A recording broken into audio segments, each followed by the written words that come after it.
Okay. Mayor Jacobs. I am here, Janine. Good evening. Here. Mr. Walt. Here. Mr. Leonard. Here. Mr. Cornelius. Here. Mr. First. Here. Mr. Wild. Here. Mr. DiMartino. Here. Chairwoman Gotcha. I'm here. Adequate notice of this meeting of the Bedminster Township Land Use Board was filed with the Township Clerk, sent to the Burnsville News and the Courier News, and to all subscribers, and posted at the Township Municipal Building, 1 Miller Lane, Bedminster, New Jersey, on January 9th, 2026. Please stand flag salute. I pledge allegiance To the flag of the United States of America and to the republic for which it stands, one nation, under God, indivisible, with liberty and justice for all.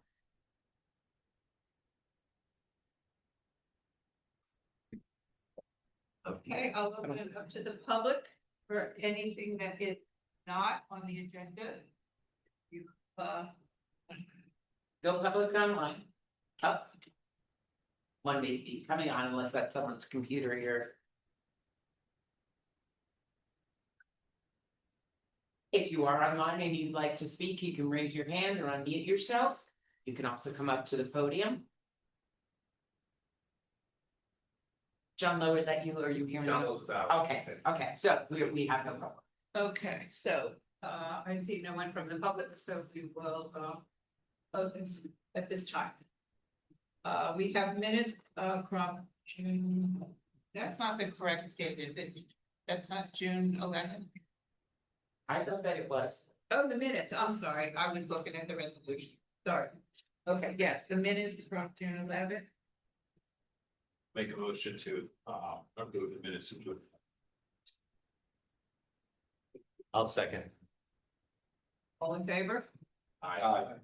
Anyone opposed? Vinnie and Stephen are, Okay. Minutes are approved. We have the resolution for bid 1, that I believe is the new one we have from July 9th. Is that correct?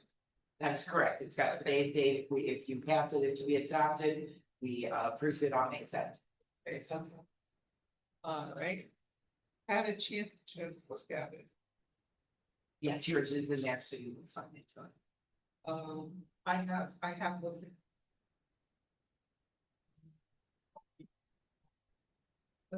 Motion to approve. So moved. Second. Roll call, Janine. Mayor Jacobs, Now they're not. Yeah, you were in front of the original hearing. it's No, BOA. no, it's now, that was a BOA Yeah. hearing. Excuse me. Thank you. So. Mr. Walton. Aye. Mr. Leonard. Aye. Mr. Riccio. Aye. Mr. First. Aye. I don't believe that you were here, Vinnie. Mr. Wild. Aye. Chairwoman Gotcha. Aye. Okay, resolution is approved. All right. We can continue with bid 1. And I understand our committee people will be coming back shortly. Grab us when you're ready. Okay, Shortly is up to you. Yeah. We will. I shall fast. Okay. Hey, Jeff. How you doing? Okay, we're ready for bid 1.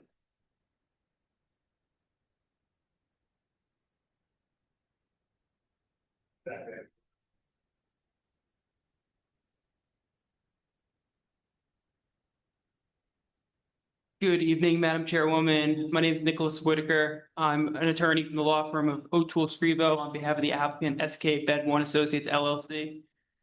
We're here tonight with a revised site plan, sign plan for your review. As you previously know, this application was approved in part. We're here just to discuss the signage tonight. So without any delay, I'll call Todd Shapiro. Mr. Shapiro, can you tell your qualifications for the board? Sure. I am an employee of KRE. I am Director of Architecture and Interior Design, overseeing all the designs for the residential projects for Sir, KRE. hold on, sir. Please raise your right hand. Do you swear or affirm to tell the truth, the whole truth, and nothing but the truth to help you God? I do. And please state your name and spell your last name and give us an address. Todd Shapiro, Shapiro. Address is 515 Marin Boulevard, Jersey City, New Jersey, 07302. Okay, Todd, please go ahead and continue explaining your qualifications. Sure. So I am Director of Architecture and Interior Design for KRE. I also have a architectural license and Master of Architecture from University of Pennsylvania. I have an architectural license in the state of New York.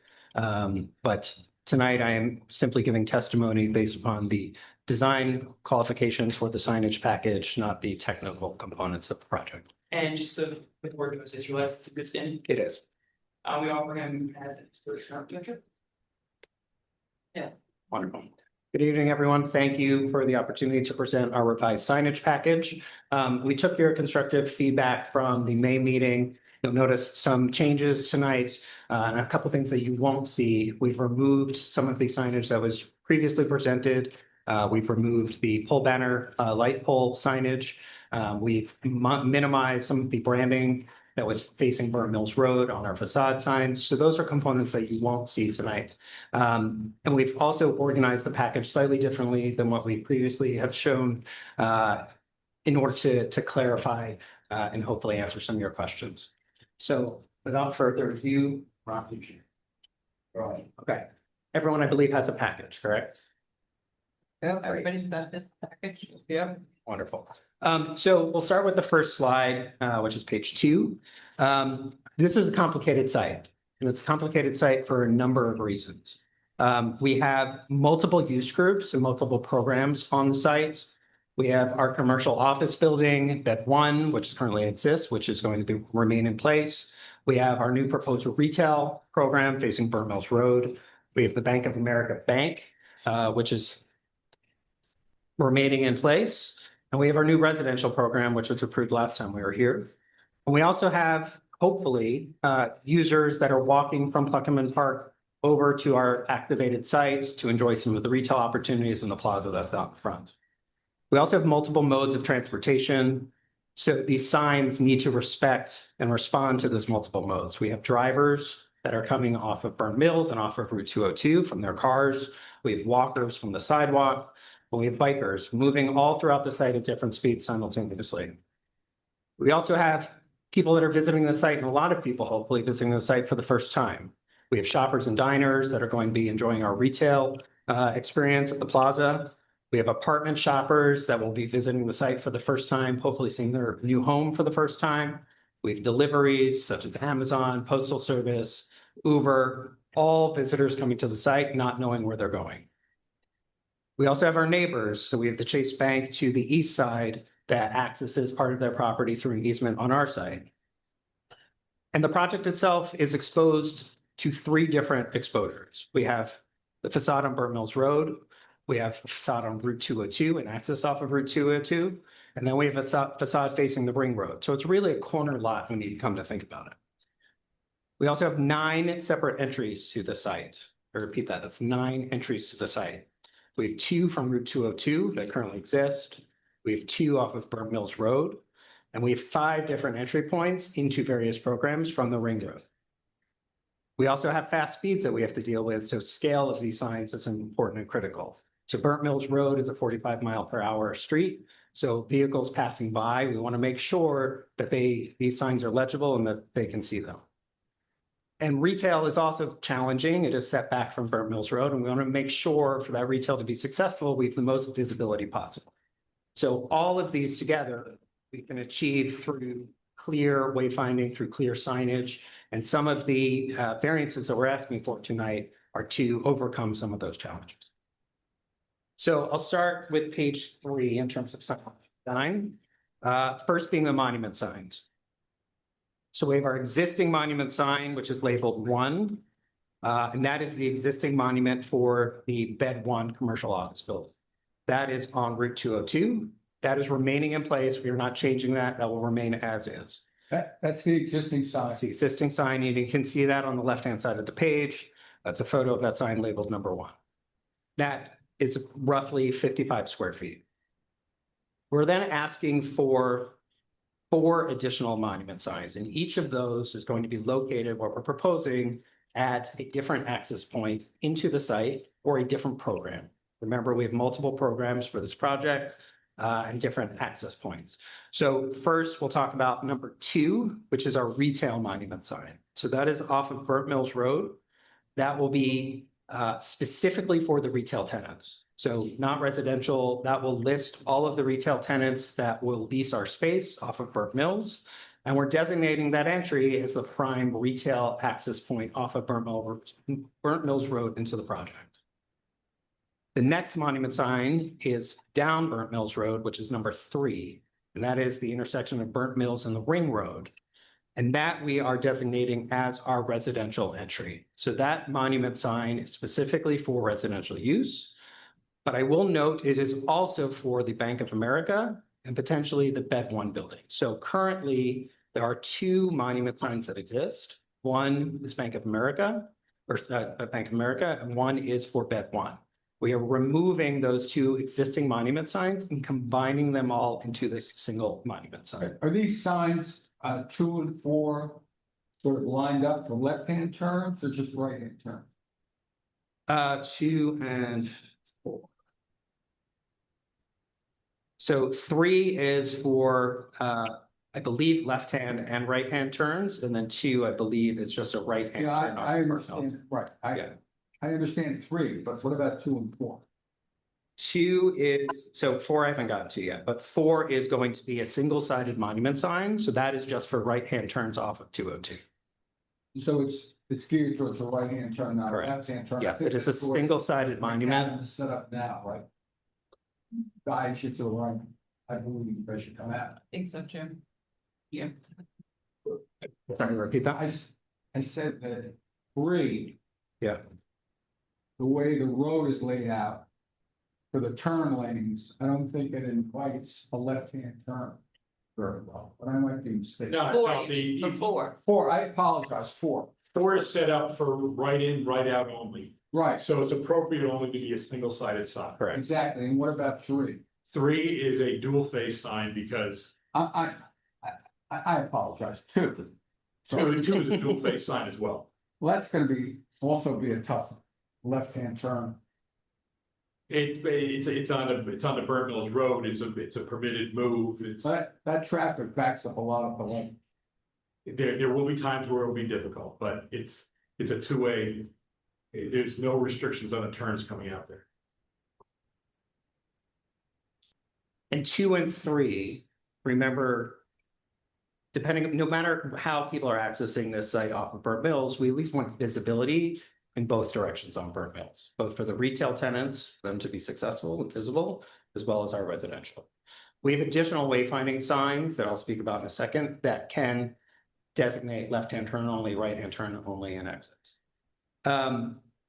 So we talked about 3. 4 is also a residential sign. So think of it as a bookend to the Ring Road.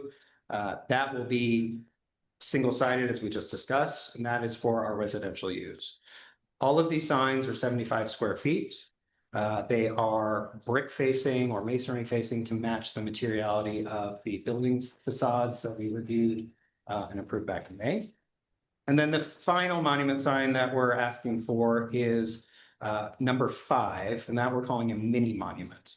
It's a mini monument because it's scaled down, but it is designating the entry off of Burnt Mills Road to our residential building, lobby, and parking.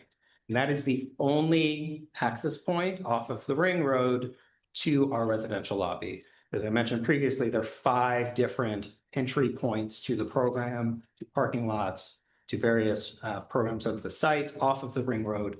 We want to make sure that we draw attention to that one specifically for clarity that that's where residential tenants, deliveries, drop-offs, Ubers need to go and access that space. Any questions on monuments? So what, but I guess we'll get to that. You're gonna tell us what's changed from the previous proposal, other than the. So the monument signs have not changed, other than I think we potentially added number 4. There's an additional sign that's there, the sign that's currently there. And we're replacing that with this new monument, so it's consistent across the site. Okay. All right, I'll wait till you're done. Anybody else? Okay.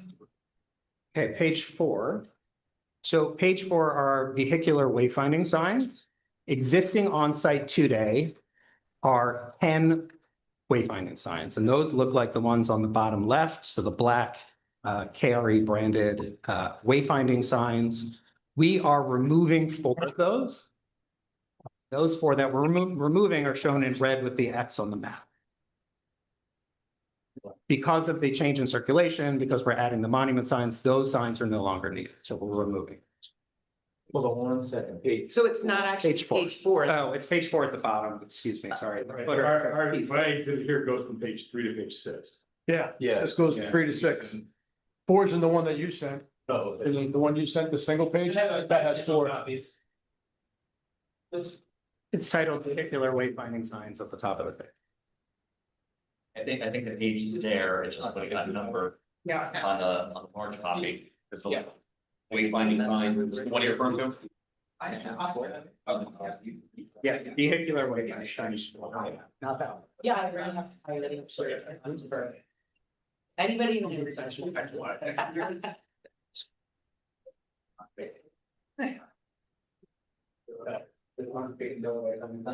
Yeah, that's the next page in the.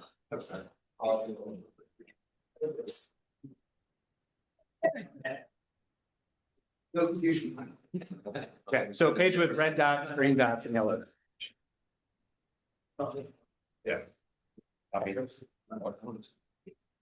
Everyone on that page? Okay. So again, just to repeat, so there are 10 existing wayfinding signs across the site. Those look very much like the one on the bottom left-hand side of the page. It's black. We're removing 4 of those. And we are replacing 6 of those existing signs with our new design that will be unique to the site, but consistent across the site for placemaking. That new design takes the same square footage. It actually minimizes it slightly. The current signs are 8.5 square feet. We're dropping down to 8 square feet, changing the orientation, changing the color. But the green signs that you see on the bottom right are what we're proposing for that new design for wayfinding across the site. Those are shown, the ones that we're replacing are shown in yellow. And then we're asking for 8 new wayfinding signs across the site, same design, so it all works as one cohesive signage package. Those are shown in green. And those will be for wayfinding, identification of parking areas, a number of messages, but those will all be consistent with that 8 square foot, 48-inch high, 24-inch wide plaque design. Moving to the next page, unless there are any questions on this. Yeah. Any questions on the board for them? So on the ones you're getting rid of. Yep. The 44 inches, you have the open space there below. Correct. And then you decided not to do that on the new site. The new ones do not have posts. It is a blade sign. It's a much more streamlined, more contemporary look. And that is our standard for all of our new properties moving forward. It's a much simpler design. It's the blade. There's no post to it. But you're correct, there is no open space below. And would that reduce the square footage if you add an open space there? It would not necessarily reduce the square footage because we potentially need that 8 square feet for messaging. So in order for wayfinding across the site, in order for the characters to be legible and a decent size, we potentially are going to utilize that open green space that you see here. So we don't want to. What's an example of something a message you would put there? So you can see here, we have, in the overall parking lot, we have bank parking directing to the left. We have bank drive-through straight ahead. We have retail parking to the left. We're going to utilize a lot of these for retail vehicular traffic to direct people to, the various retail spaces, to residential parking areas. as well as, as you see here, we have a resident parking only sign. So there's specific parking areas that are residential only and should not be utilized for retail, as we discussed last meeting. So these signs will be at that entry point to demarcate what's retail parking and what's residential. But I guess maybe I misunderstood. Are you gonna be having letters in that area that's where there are no letters now? Potentially. Potentially. And just give me an example, like what would it say? It would be very similar to this sign. We would just need more lines because So they're what would you more. put? What would be a message? So it would, similar to directional signs here, it would be exit to Burnt Mills straight ahead, Oh. exit to Site Route 202, specific. very site specific. Okay. Correct. Directional signage versus advertisements. Yeah, it is not advertising. Thank you. Any other questions on the wayfinding? Okay, next page. It's page 5 for me, but I don't want to guarantee that. So it's pedestrian wayfinding signage. So these are for more pedestrian friendly signs. Again, we're using the same design, 8 square feet, so it's consistent around the whole development.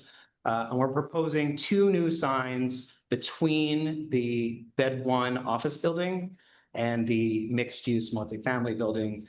And that is to direct any type of pedestrian traffic. We're hoping that tenants of the office building will be utilizing our retail, or hopefully cafe, whoever's occupying that retail space. So this is to direct traffic along the pedestrian routes and sidewalks between the buildings. We're also proposing replacing an existing sign, you can see that in yellow on Burnt Mills Road, directing pedestrians to Pluckerman Park. So that would be an additional sign, again, similar in design to all of the other ones, directing the public between the park and the retail spaces. Those are Yeah. 3 pedestrians. So the sign is coming, yeah. The other sign is coming down. We're going to replace that with this. Correct. But so you're gonna, yep, the number one's coming down, but you're putting another sign there. Correct. It's replaced not necessarily in kind, but to the new design. So is there a sign there now pointing to the park? I believe there. Okay, so we're essentially taking that sign down, replacing it with directions to Pluckerman Park. But you're also putting a sign on the other side that's pointing to the office. Sorry, so we have a monument sign that's pointing to the office building. This is more Would be on the other pedestrian side, scale. maybe? So, okay. Yeah, this will be on the other side, pedestrian scale to get access to the park. Next page, which is wayfinding signage. These are all at the right. We just wanted to make you aware of them. These are smaller scale, 2 square feet, so not requiring a variance. These will be located on our building facade to direct any potential traffic to our leasing office. So if a potential tenant of our property accesses off of Burnt Mills Road to the retail space, this will direct them and show them the direct entry to our lobby space, and our leasing office is towards the ring road. This will also list building hours and leasing hours on the east side of the property, and again, direct people through the building to the lease. So these are smaller scale, pedestrian friendly at 2 square feet. And there's 3 of them. 3 of them, correct. You need all 3. We could probably give one up if needed. Well, it just seems like, know where the entrance to that is. I mean. Yeah, I mean, look, people always get lost, unfortunately, in some of our developments. So we want to make sure it's properly signed. So because the overall length of the building facing Burnt Mills Road is quite lengthy, we wanted to put one on the end and one in the middle to cover all of our bases so that people, if they're walking down, they see one thing. We're not at preparing. Correct. These are as of right. So, Okay. Okay. so I understand, pedestrian, you have number 1 pedestrian way sign, Pedestrian wayfinding sign, yes. that's gonna be a replacement. That's a replacement. Correct. All right, so that's gonna be right next to number 3 on the monument sign? No, the monument sign is across the ring road on the parking. I side. understand, but it's essentially next to it. And it's Yeah, really they're for different, someone walking from the south towards the north? Who's that directed to? So this location and a location is going to be determined, I think, for looking at. Doesn't, I mean, it doesn't make a lot of sense to me. There's not a lot of unknown people walking from that direction there. We can remove that sign too. We can remove that sign. I thought that sign based on our meeting was direct the pedestrians to the Pluckerman Schoolhouse Park. That's what I thought as well. Yeah, it's for pedestrians, it says, right? Yeah, I'm just saying, I don't know, mostly anyone walking in that direction from that direction is familiar with the site. It's not some unknown person walking from Country Club Road. right. That's all. I mean, it didn't make a lot of sense to me.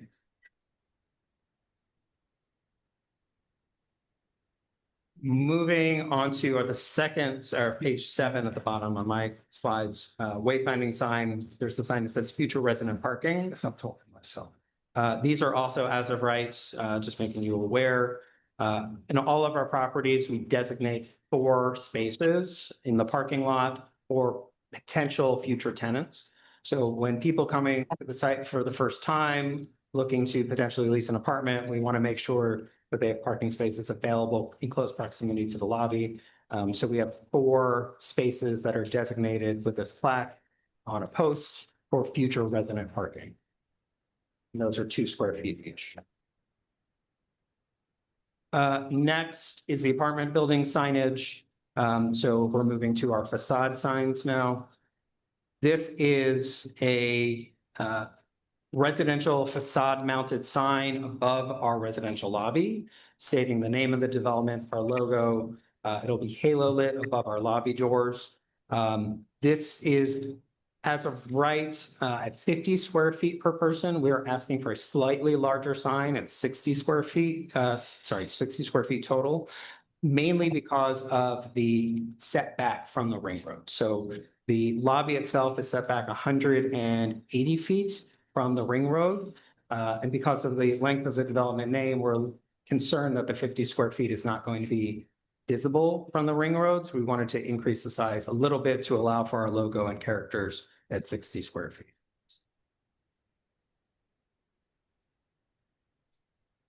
Next page is our retail signage. These are as of right as well. We are proposing 1 sign per tenant. At this point, we don't know the number of tenants or how that space is going to be divided. So what's being shown in the elevations are all the potential locations.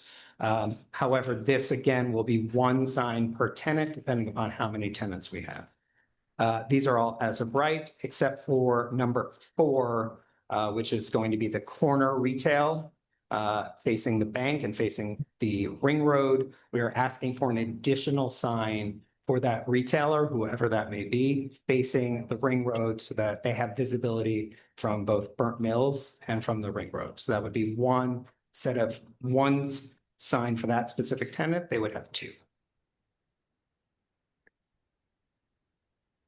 Quick question. Yeah.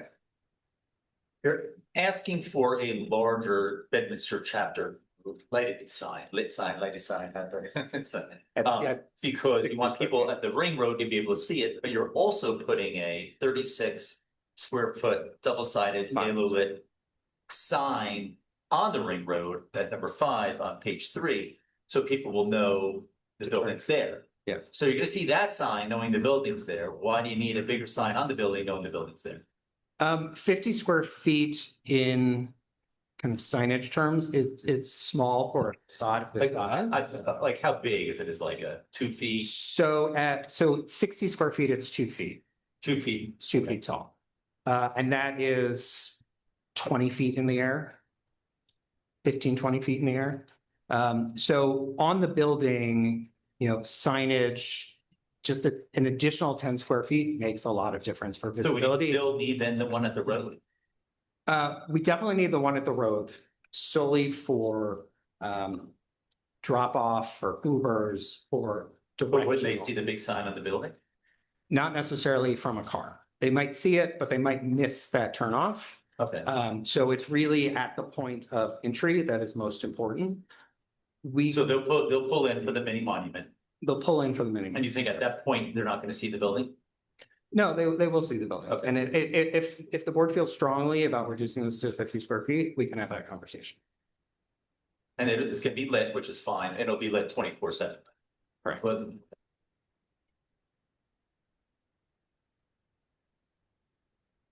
Okay, so we talked through retail signage, the drive-through clearance sign. So this is specific to Bank of America, with the new vehicular traffic patterns into the drive-through. We're proposing a new clearance. Right now, they have the clearance sign on the canopy itself, which will not be visible as you pull in. So we're proposing a new clearance sign, which is shown here at the bottom. Bank of America actually got back to us with comments earlier this week. So they had some modifications to this design, which I believe are also in the packets that you issued. This is the new design, so we have to market.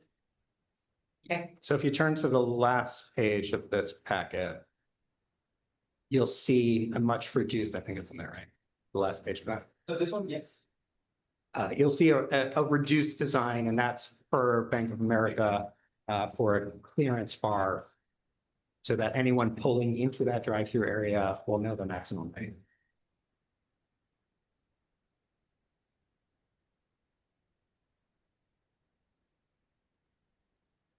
Just for the record, can you just, what did Mark have?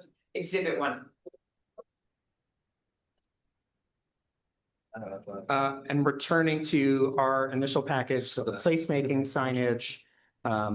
If you recall, we have a seat wall on Burnt Mills Road in front of the plaza.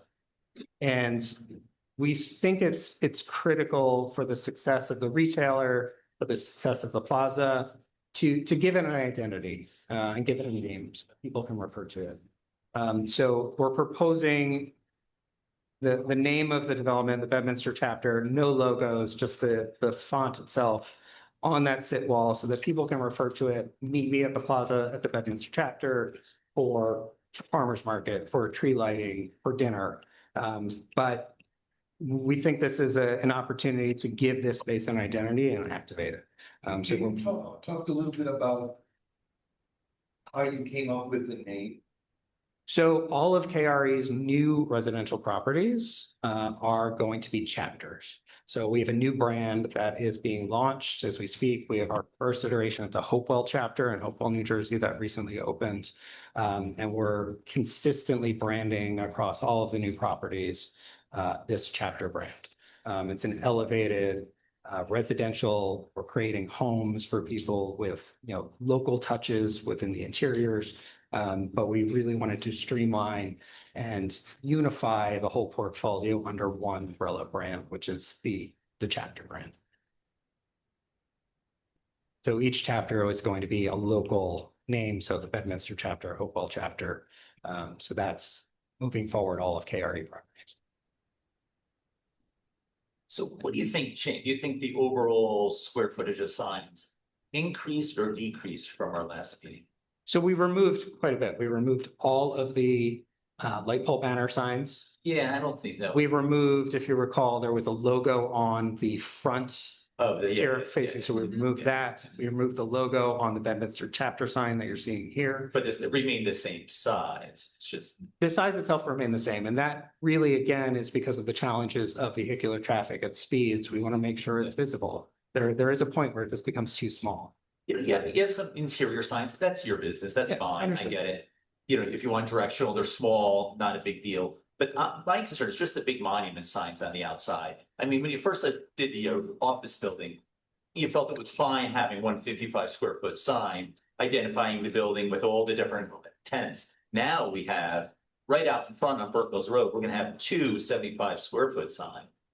I mean, in your expertise, do they need to really be 8 foot tall, like that, it's a Sure. wall, I just don't Understood. understand So why so far. so And do you the think it'll be out of character- place? No, sure. So the characters to be visible from vehicular traffic that's moving at 45 miles per hour really needs to be in the range of 8 inches to 10 inches tall. That area right there, you're not gonna get that speed, but. Yeah, that's fair. But it would be Completely. there at Completely. 35, you think? So these right now are actually smaller than that. These are about 7 inches tall, the characters.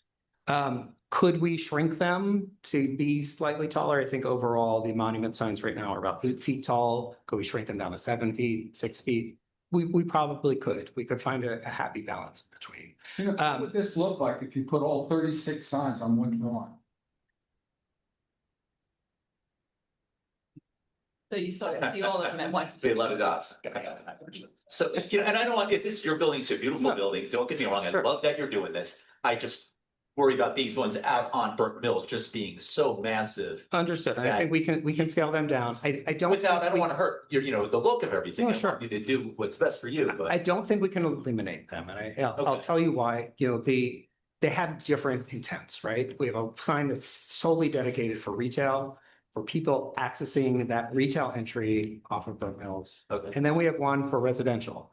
We're very hesitant to combine them to, combine traffic. We want to try to minimize confusion as much as possible, and we think separating them is the best idea.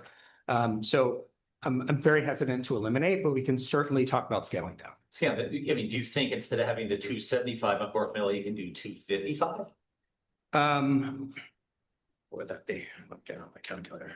I mean, that would bring it down a foot. And am I the only one who's thinking that they're? No, I think it's hear just you. too many. I agree. Some of the ones in the interior, I know we're talking about the pathway sign, they're 2 feet. Right, right, And they're inside, that's, yeah. I'm just a little worried about the mass on Burke Mills Road, that's me particularly, I don't know, whatever, anyone else feels. Anybody else have a feel for that on the Burke Mills Road side? I think if he scales it down a little bit, foot. Yeah. I think it would help. You got something to say? So I think you said 55. So that's about 6 feet tall, a little Yeah. more than 6 feet. So I think we could live with that. I mean, I don't want to hurt the property look. No, of course, of course. It also depends on the number of retail tenants that we have, but I think. But you also have it up on the wall there too, up on the Fair. building. Yeah, side. agreed. I think we can make that work. And I agree with you that it needs to be separated, Yeah. so you can see distinct areas. I think that makes sense to do that. So the two sides, I agree, but if you could scale it down a little, I think that would help. 55, 60. 55. sounds Didn't know if we could bargain. See, the architect of the sales guy. Both. No, you're really thinking 50, 55. Okay, I'll stick with 55. Thank you. And just so the records, we're talking about the drawings on page 3, 2, 3, 4. 2, 3, and 4, correct. One other item that I think is in your Bank of America package that was just handed out. So one of the comments that we received on Monday from Bank of America, they're going to be replacing in kind their existing facade sign that's above their entry door right now. They've requested of the board if they can have an additional sign facing Burnt Mills Road, which is shown here on this sheet. So that would be a very similar size sign as to what exists on the other side of the property. But this would be facing Burnt Mills Road for visibility because their current sign is really not visible. But that's on the building. That's on the building itself. And the picture on the left side, exhibit 1, page 1, that shows the existing building, right? So this is the existing facade facing Burnt Mills with no sign on it. And the proposed photo on the right is what they are proposing signage wise, and that is well below the maximum allowable. No lighting. There, it is not illuminated, correct? And the signs that are currently Bank of America signs, right, I don't know how many there are, there's one directional sign at least. There's one directional, are there 2 directional signs? 2 directional signs. And there's a Bank of America sign outside as well. So that Bank of America monument sign, if you're referring to the monument sign, that is coming down and being replaced by our monument sign. We're By combining. the sign on the Yeah. building, The sign on the building itself is being replaced in kind. It'll be very similar with their new branding. really? And then they're asking for an additional facade sign similar to what's above the door now, just on the other side of the building facing Brooklyn. Just for clarification, you said this was not illuminated, This is not illuminated. but it says new electrical work required. And after illuminated, it doesn't say yes or no. So just want to make sure that this is, My understanding was that it's not illuminated.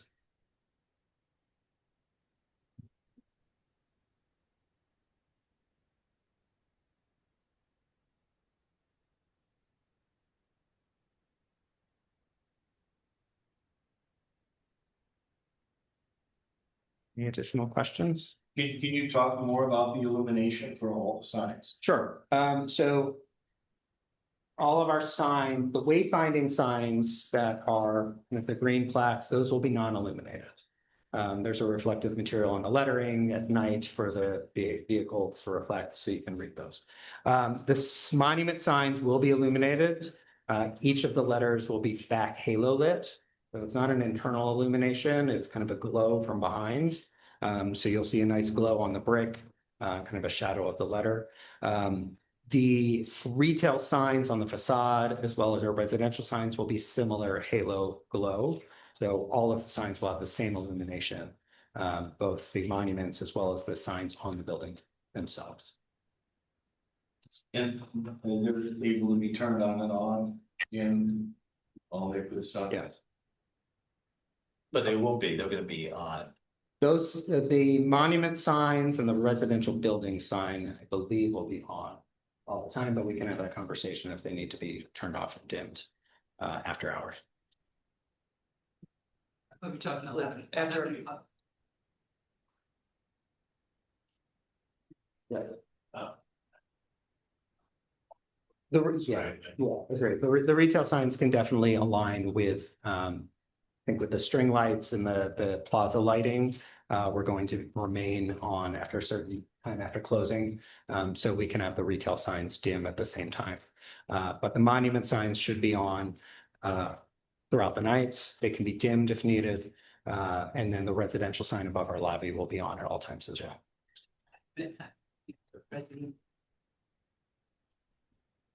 Anybody else? Okay, we'll open it up to the public. Do you have any questions, comments? So if there's anyone from the public that is online, you can, again, raise your hand, you can unmute yourself. If you're in the audience, you can come up to the podium. There's a microphone there and you can ask your question.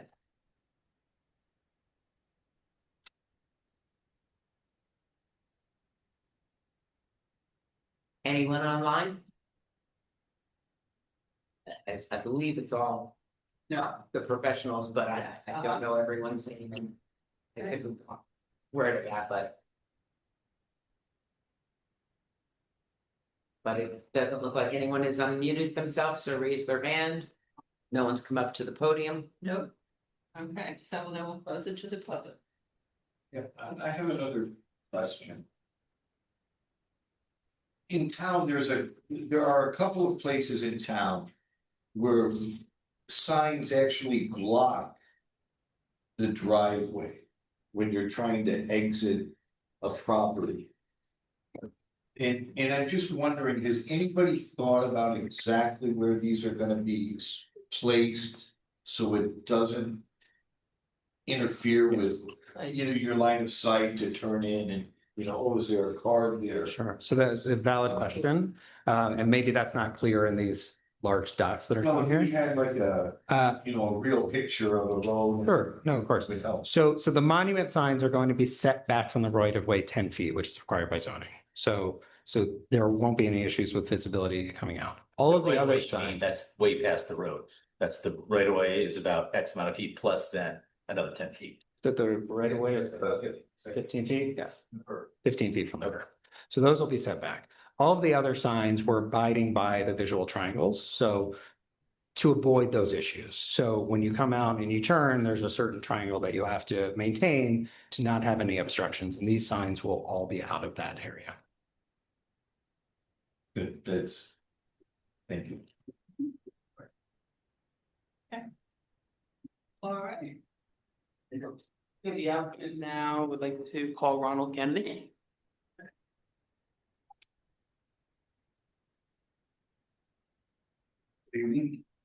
Mr. Kennedy, please raise your right hand. Do you swear or affirm to tell the truth, the whole truth, and nothing but the truth to help you God? I do. Please state your name and spell your last name and give us an address. Certainly. Ronald Kennedy, Kennedy, 265 Main Street in Gladstone. Thank you, Mr. Kennedy. The board recognizes and accepts the qualifications of Mr. Kennedy as a professional engineer and a professional planner. And please go ahead, gentlemen. Thank you. So I'll say I'm gonna keep the summary of this pretty simple. The proofs that we're gonna talk about for the variance and the relief are really embodied with what we got approved the last hearing because it was a use variance. And it's the same things. As you've heard in the past, when you talk about a use variance, the umbrella of all the relief is under one aspect of the proofs and justifications for that variance. So nothing's really changed in that, but I do want to spend the time going through the details of what relief we're actually asking for. Changed a little now based on the discussions that just happened, so bear with me for that. But I'll go through exactly what we're asking for relief, so there's no question about that. That can be documented correctly. And then I'll just reiterate some of those primary proofs that we've talked about. But generally, we spent some time at the last hearing talking about it because we had a use variance for a D3 variance. It's embodied in all the proofs associated with that use, including signages, including setbacks, because we had the subdivision that was there, and then ultimately because the bank building was standalone and wasn't part of the main building. That's why we needed the D3 variance, the way the ordinance was originally. So for the relief we're asking for signage, the first thing, according to 13-406C9, which is the specific ordinance just for this zone. Okay, and there's a special sign package or sign regulations associated with that. Fine, I got but so there's specific criteria associated with this as opposed to other zones. Generally, there's a general ordinance or requirements for this, but there's very specific requirements in this section of the ordinance. The first one, A, is the directional signs that we spent some time talking about. 2 square foot required, 4 foot in height, maximum size, height of the sign above grade. Will comply with all the signs with the height above grade. There's no issues with that. The 2 square foot, as you heard with these blade signs that Todd talked about, they would be a total of 8 square foot, 2 foot wide, 4 foot high, pretty simple, 8 square foot. You heard the discussion that we're removing 4 signs, replacing 6 existing signs, and there's 8 new signs. So net, there's 4 additional signs that are being proposed associated with this. That's on the vehicular circulation. On the pedestrian area, I'm not sure we're removing that one sign at the corner that Mr. First brought up, for the park. And if that's the case, that we'll remove that one sign. But the other 2 around the pond itself, I think are helpful to give a direction. It's a path. I know that area is pretty well, I'll say, vegetated already. You can't necessarily see over that pedestrian bridge to the other side. So it's helpful along the path to actually have those 2 pedestrian signs that are there to link the 2. It's not like you can see one building versus the other when they were both built. So I think it's a good additive for those. They're internal. They're not visible from the road system. They're not even visible from the loop road itself. But I think they're good wayfinding along a path that's heavily vegetated right now. So they'd be, again, 2 new signs, and then that existing sign that we're going to replace, we can remove that one at the corner. So that's on the directional signs itself. The next relief was on the signs for what's called the apartment and mixed use building, because there's separate standards for just if it was a straight office building. In this case, it's a mixed use property now, what's being proposed. It calls for 1 monument sign. You heard that, 75 square foot, less than 10 foot high and 10 foot from the property. Every sign will meet the 10-foot requirement from the property line. It'll be less than 10 foot in height. It'll be less now than 75 square foot. There's the smallest sign is 36 square foot of the 5 signs. And now we'll go down to, I think it was 55 foot of the height of sign. So that'll be reduced. But we're proposing keeping the existing monument sign at 202, 206, and then 4 new signs that would be there. And again, 1 per each use, which is the retail, office, and residential. And then 1 basically at the entrance to each ring road. Okay, so on the ring road on the Burnt Mill side and the ring road on 202, 206 side. So then along Burnt Mills, you'd have the 2 monument signs that would be there. On 202, 206, you'd have the 1 monument sign. And then on the ring road, you'd have that other monument sign. So again, height would conform, setback would conform, square footage would conform. It's just the number would not conform. Again, scale will be reduced now instead of the 75 foot, bring that scale down. The facade signs up to 50 square foot, no higher than the roof line. As you heard, the facade sign itself is 60 square foot that's being proposed, it's just 1, and it's just on the Burnt Mill side to the entrance to the residential component of the property. And you heard Todd talk about the reasons for that sign in that location. The next ones were a couple of other ones that just aren't covered in your ordinance. So what is being called the placemaking sign, this is the one that's on the seat wall that's along Burt Mills Road. And it's only a 30 square foot sign, but it's the one that has the halo lighting in the curved section of the road. It defines that courtyard area. And the notion was to put the name of the complex along there. The purpose of that would be, as you heard, would be to identify the property as a whole. It's not in this section of the ordinance. You don't have that. So we're asking for relief on that 30 square foot, well below a standard for a monument sign there. And then the other one that's I'll say new is this clearance sign. We had one that was a long bar that we had. They came back with something much sleeker than that. It's really only 2.5 square foot now. We had it almost the whole lane. They have it just as a small corner. You can see it from the Burnt Mill side. No, from the Ring Road side. You will not be able to see it from the Burnt Mill side of the property itself. It is 130 inches high to the top of the sign, 120 inches to the clearance. That's limiting the clearance. Your sign limits it to 8 foot max on any of these signs. So we'd be higher than that. So we would have a deviation from that. Obviously, its intended purpose is to prevent people from going to that area, but it would be higher than your ordinance would allow. As I said, D3 variance was issued this, the planning discussions, we're talking about the property as a whole that was there. From the last hearing, we reduced the size of the building, went from 160 to 150 units, went to more affordable housing units in the last hearing that you heard. Went from 24 units in the original application when it was 160 units. The new application that was approved by this board is only 140 units, but we increased the number of affordable units up to 28. So we went from 15% in the original application to 20% in the application that's here before. So scales reduced, buildings reduced out of there. Less retail, it was 19,000 originally. Now it's 10,000. So a significant reduction that's in there. But it still maintained the important elements of the initial design. That was the public purposes that we talked about at the last meeting. Upscale architecture, pedestrian-friendly retail plaza, pedestrian connections to the existing developments that are in the Pluckman Village in the heart of that, certainly to the park, but as the sidewalk system that goes to the intersection of Washington Valley, Burnt Mills, and 202, 206. You heard about highly amenitized space. That's even part of the proofs with some of the aspects of the signs that are associated with this. The applicants agreed to do the pickleball courts over on the Burnt Mills Park and participate in funding of that. And as we talked about in the initial application, modernizing that signal intersection at 206 and Burnt Mills Road, which is much needed. A key element to the proofs of the variance was, according to the municipal land use law, that for the D3 variance, the site remains appropriate for the use despite not meeting the condition. And again, I think that in the signs as well, is it appropriate, even though we don't meet all the conditions associated with that? You heard the testimony from Mr. Shapiro about the need that there's 3 separate uses on this property, the need that we have multiple entrances that we have.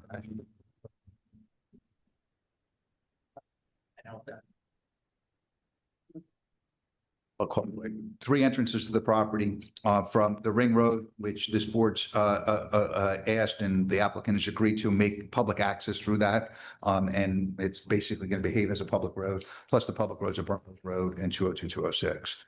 We talked about the satisfying the negative criteria that it can be approved without substantial detriment to the public good, without substantial impairment to the intent and purpose of the zone plan and the zone ordinance.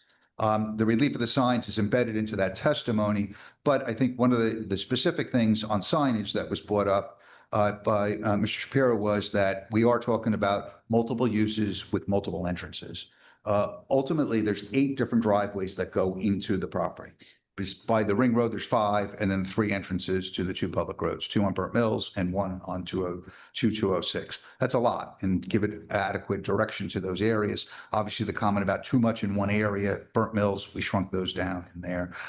It's driveway, it's drivers, it's walkways, it's bikers. We're going to be putting bicycle,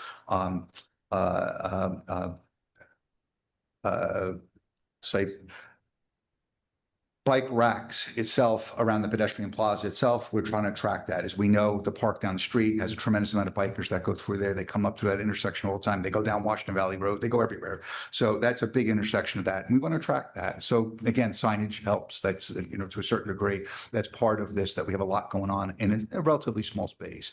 I do know when I looked at this is the biggest single property in the Pluckman Village. Okay, it's bigger than the King's property itself by its lot. So it is the biggest single lot in the Pluckman Village. Has a lot of things going on it that we're proposing here, but it is the single, largest lot that's there.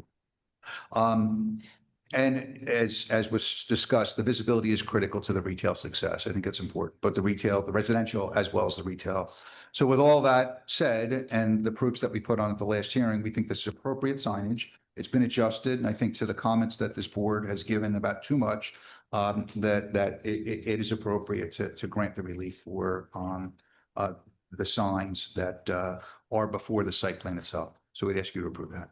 That's it. Question from the board? Yeah, I have a comment. I think Steve brought up earlier that left turn when you're westbound on Burnt Mills into the site there, across the traffic. How many feet is that from the intersection? I'd say about 300 feet, 250, 300 feet. Is it directly across from the entrance to the Primrose there? No, it's a little farther up, actually. It's more in line with the entrance to Annie's Deli. Yeah. Right. But I'll say this, George, that site exists already. Okay, the driveway entrance, we're not moving. No, I know. So it's in the same location where that is now. Thoughts are if we're, I think it's a potential bottom there, because it's one lane, right? No, there's in two different directions. From Burnt Mills Road going to the intersection, it's 2 lanes. It's a left-hand turn lane and then a right through lane. Okay, so it's 2 lanes there. On the other side, going away from the traffic light, it's only 1. Right. And there's just one shoulder that's left turn. Which would be a left turn. Right. Which would be the left turn. Coming, and then like Steve was mentioning, you get a backup. So you're gonna have guys trying to make a left turn, traffic's backing up, now it's backing up to the intersection. I think you made a good point, guy. Was that looked at, Paul? Well, it's already there. It was looked at, but it wasn't looked at because Bedminster doesn't have jurisdiction over what, because it's a county road, so the county controls it. The county approved the left turning. But arguably, we have jurisdiction over the way the driveway is constructed don't. and what it invites. Not the county road. Not in the cut. It's a county, okay. Not the cut itself, I honestly. guess maybe my question is, do we want to encourage that? Do we want to, okay, we can't do anything, well, what can we do? Well, we can tell the applicant not to put an arrow to make that left turn. And I don't know if that's a smart thing to do or not. I'm just raising. My concern on that, George, is I would be concerned about the consequence of what that does to people traveling from 202, 206 who want to get into the site. And they've got to go to the ring road and somehow snake their way around through the Bank of America property. Then they're conflicting with pedestrians on the site. Well, my only comment is there's more and more traffic, almost daily. On 202, 206, and those turns, it's a lot more utilization. And I think it's good for everybody. I don't think it's a ding on the applicant or the project. I don't think they want people backed up who want to make a turn or. And I would like to hear a traffic consultants. Well, we had one that talked about this. Talked about that specific. And George, what I don't know, and I just don't know off the top of my head, we had a traffic person look at this, but what I don't know is the width of the actual travelway itself. Let's say the striped area is 12 foot. From that, I'll say that center line or the passing line, of the road. And is there, I'll say somewhat of a shoulder there? Is it between the lane itself, what's striped between the yellow line and the white line? Plus, let's say there's 3 or 4 foot shoulder. Is it 16, 17 feet or is it only 14 feet? I just don't know off the top of my head. I do it every day. So it is, so if someone's making that turn, can another car get by? I don't know that. I just don't know that. It doesn't seem like good planning. Yeah, the very same light, what was if the traffic survey came through about the increase in the number of right-hand turns coming off of 206. That was all studied. I mean, again, we had a traffic engineer do that. We went through the whole study of this thing. That's not. I know, I'm just saying, those are big issues for this site. Well, we're at this. We did that testimony already. People. Should be signage, yeah. I think they go together. And Tom, you might be able to talk about this more. The previous application that was approved had this whole site approved with a traffic expert, correct? Yes, yes, both, this issue really is not before the board tonight. There have been two prior site plan approvals that already took place that approved left turns in. But also, most importantly, as Paul said, it's the county of Somerset that has jurisdiction over Burnt Mills Road and has approved the site plan and has the jurisdiction over that. So all we're doing tonight is this signage, and Mr. Dean did testify as to the adequacy of ingress and egress to and from the site and within the site, and found it to be safe and adequate. He also pointed out that this site plan that was approved in May actually resulted in a reduction in the level of traffic by a substantial amount because of the reduction in the number of apartments. So really, What is actually going on there? Because I just pulled up the aerial photo. There is a dedicated where there is a two-way, or there's a left turn slot to go either way, all along the frontage of this property. So you've got a through lane both ways, and then you've got the left turn slot in the middle where you could go either toward death lane, right? What do they call suicide? Thank you. Right, and it only becomes a dedicated, restricted left turn only when you get up to the intersection by the liquor store. And it's not there? It doesn't In happen. front of this site, there's arrows pointing both ways. So You can make go to that safe harbor area to make Yeah, a left turn. That's where you would be to make the left-hand turn, you would not be blocking the through traffic. Well, but there's people in that suicide lane trying to make a left turn under 202, 206. No, they're not. The separation distance is very significant. You know, you've got the dedicated left turn slot onto 202, 206, comes back. We're Almost, talking about Burnt Mills. Burnt Mills Road, comes back almost to the end of the liquor store property. Okay. Okay, and then it is a left turn both ways slot all the way across Road Business Center. Do you want to see it or? Want to see it? Yeah, sure.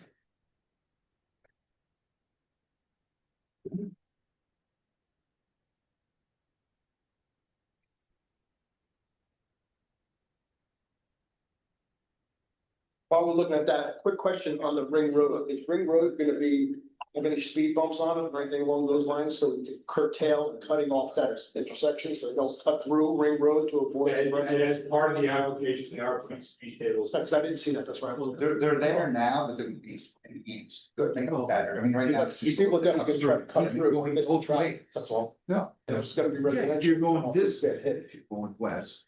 Right, Then you can use this lane. Not speed And bump. if But it's you not if for- you come up with tables, I'm sure this is further. This is right. yeah, well, this is only an A2.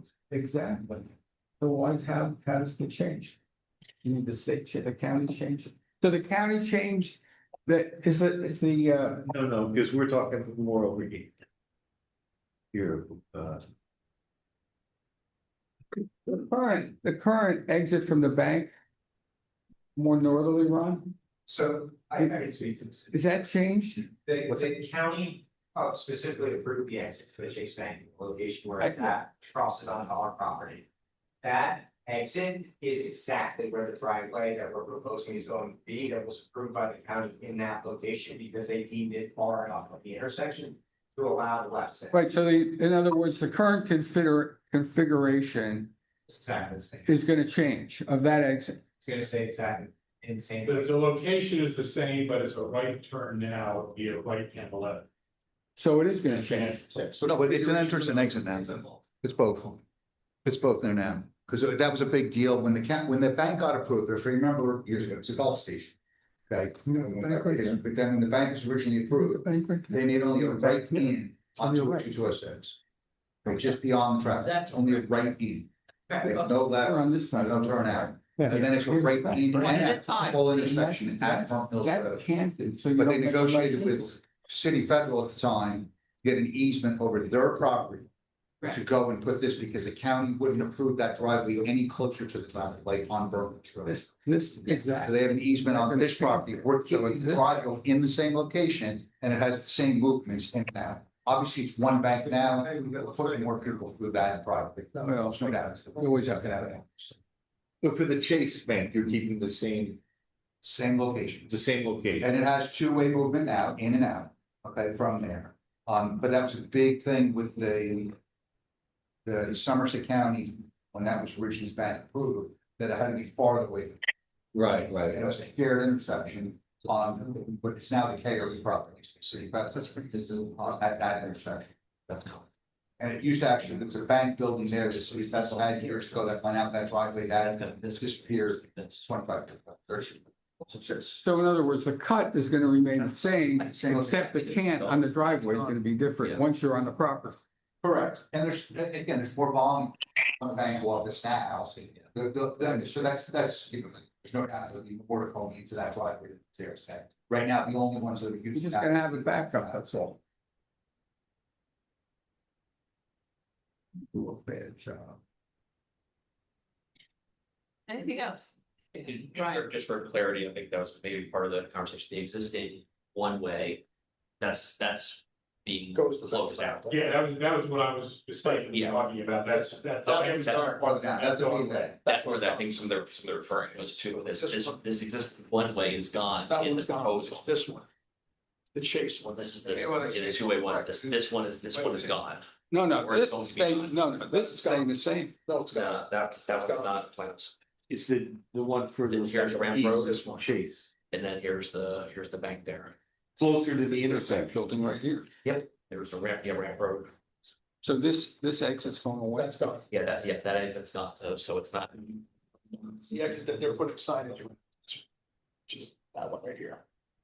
All right, do you have any more questions? Right. All right. Does anyone have any questions for the planner relating to the signage?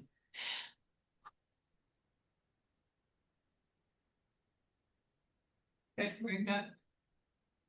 I guess we open it up to the public today. Again, I'm not sure if all these people are the professionals are on, but if anyone in the public online would like to raise their hand, unmute themselves.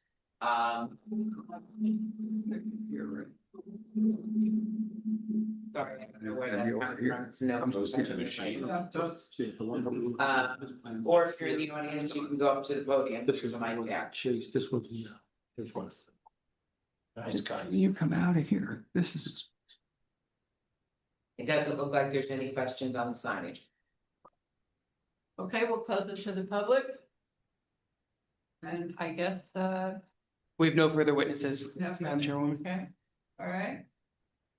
Tom, I guess we're ready to make a decision here. So this is the existing. Yes, I think so. There was a question that I had, and I think it's resolved, but I think the monument signs are going to be reduced to 55 square feet and also reduced in height from, I think it's 7 or 8 feet to 6 feet. Is my understanding correct about that, Mr. Shapiro? Yes, that's correct. Okay, and then the board did not give me direction on whether to keep the pedestrian sign by the ring road. Mr. First seemed to think it wasn't necessary, but what does the rest of the board think about the pedestrian sign? I think by the ring road, maybe it's for pedestrians walking to and from the park. That was my understanding, Tom, yeah. Keep it or? It's time to go across to the park, Okay, I'm okay with that. yeah? Keep it in other words. Is that what you're saying, Tim and Carol? I think so. Yeah. Yeah. Right. Okay. And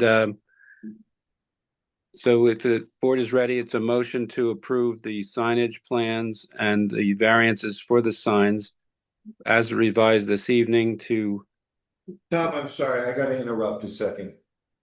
So. wait for a motion, George, and then if you can convince the board to change the motion. In other words, see if there's a motion and a second, and then see if there's discussion about the motion. Yes, sorry. So it's a motion to approve the sign variances and sign plans with the revision discussed this evening that the monument signs shall be reduced in size from 75 square feet to 55 square feet and reduced in height to a maximum of 6 feet in height. And the other minor details that were provided through the testimony and the standard conditions, subject to Paul and Frank's reports. Is there such a motion? I'll make a motion, Tim. In a second? A second. And now discussion. If Carol wants to have discussion, it's time for discussion. George, you have. So my question is that the sign that we were discussing at the Chase intersection, it has an arrow pointing to turn here for retail parking. Is that what it's, what it? No directional arrows. Just a retail. Okay, so it's just notifying the people in the cars that is this established? I'm just wondering if it makes sense to. I thought there was an arrow and I was gonna say, maybe you could put 2 arrows. Either go this way to the end for the ring road, or you can enter here, but.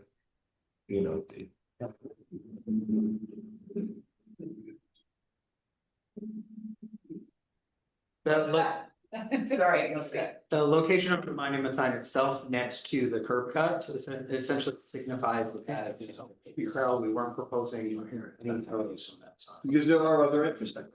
Secondary entrance, this one. Okay. So they're only notified at that sign for that. Or daycare. Okay. Thank you. Thank you, Carol. Sure. Anything else from the board? And a roll call, please, Janine. Mr. Walter? Aye. Mr. Leonard? Mr. Amelis? Aye. Mr. First? Aye. Mr. DiMartino? Aye. Mr. Wild? Aye. Chairwoman Gotcha. Congratulations and good luck. Yeah, thank you.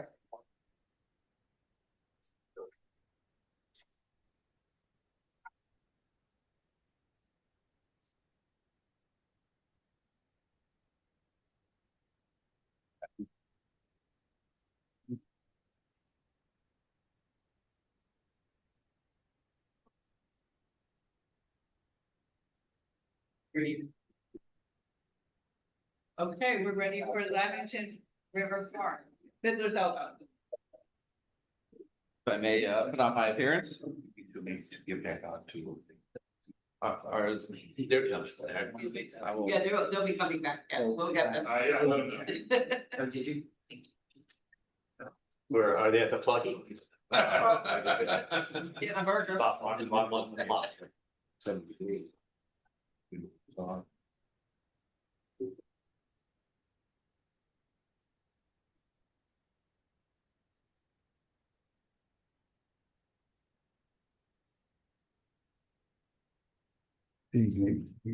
Just think through one. That's what happens. They're lucky.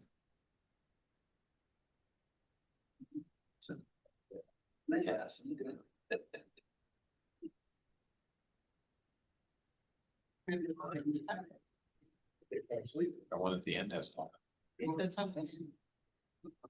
Oh, maybe I think they know. dancing, So, they don't do the variant, friendly face. but now I get something for this one.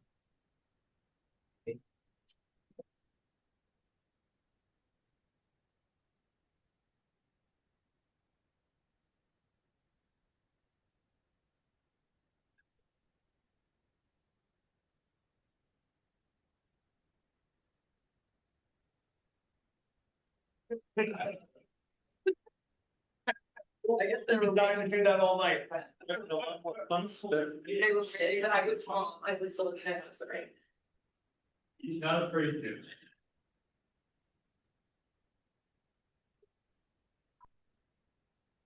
Thank you, Janine. You're welcome.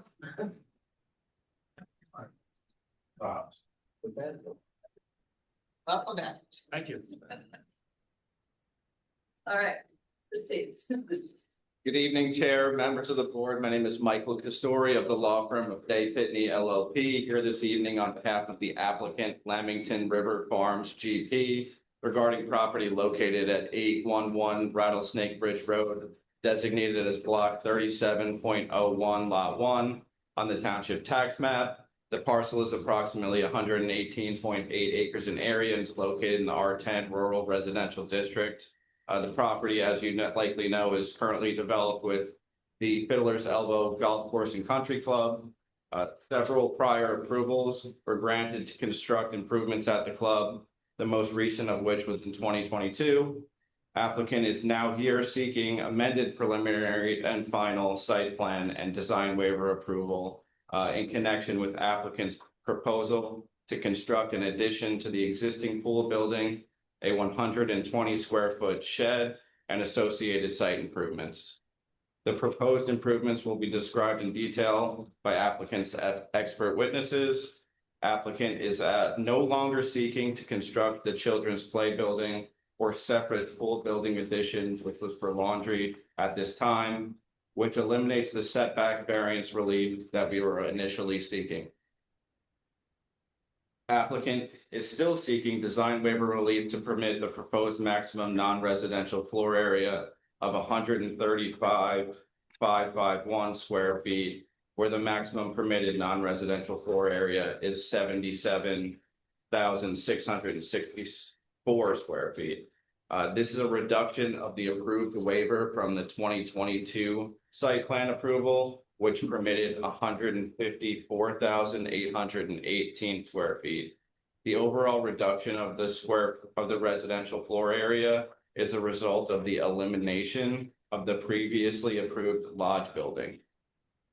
Applicant's engineer will provide an overview of the previously approved improvements that have been constructed and that have yet to but will be constructed on the property. For the record, the application was filed on May 7th, and the applicant provided notice of this hearing in accordance with all legal requirements. For completeness of the record, the following review letters were received as a part of the application. The completeness review letter from Paul Ferrero dated May 28th, planning review letter from Frank Bannock dated June 29th, and an engineering review letter from Paul Ferrero dated July 1st. This evening, we intend to present testimony from our engineer, Rob Michello, and our architect, Brian Cooney. Also available to answer a question is applicant's president, Ken Donovan. With that, I would like to introduce my first witness. Thank you, sir. Please raise, why don't we swear in the two witnesses who are definitely testifying? I think it was the architect and Rob Michello. So gentlemen, the architect, please raise your right hands. Do you swear or affirm to tell the truth, the whole truth, and nothing but the truth to help you God? I do. And please state your names, spell your last names, and give us an address. Yes, it's Robert Moshello, MOSCHELLO, 265 Main Street, Gladstone, New Jersey. Excuse me, Brian Cooney, COONEY, 16 Richdale Ave, Summit, New Jersey. Thank you, gentlemen. And the board recognizes and accepts Rob Michello's qualifications as a professional engineer. But Mr. Cooney, I don't think you've testified before the board before. So if you could give a short summary of your qualifications, that might help. I'm a registered architect since 2016 in New York, New Jersey. I've testified for Summit, Pumpkin Lakes, Wayne, and Madison boards, and my license in good standing. And where was your education? Catholic University in Washington, D.C. And a bachelor's? A master's degree. Master's degree. Thank you, Mr. Cooney. The board will accept your qualifications as a registered architect. Please go ahead, gentlemen. Thank you. Thank you, Mr. Collins. All right, good evening, everybody. So this evening, I'm going to be talking about the application we have before us for Fiddler's Elbow Country Club. I have a few exhibits I will present this evening as I go through my presentation, and I'll mark them for the record as I go, and I'll provide hard copies to Janine once I'm finished here. So first exhibit I have up on my screen will designate A1 for the record. It's called Aerial Exhibit. It's dated July 9th, 2026. And what I have here is primarily, oh, sorry, thank you. Give me 1 second to find the share button.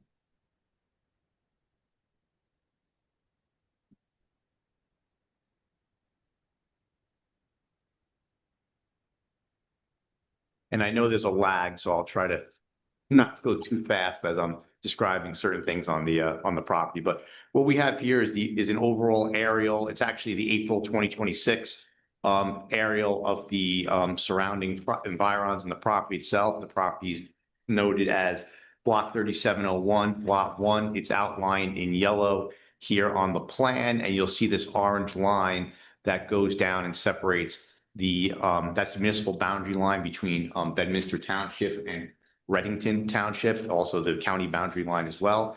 That delineates the property portion of the site that's in Bedminster Township, 118.84 acres in your R10 zone. The rest of the property is the golf course in Reddington Township. You could see it there on the western side of the plan, with north being up on the plan.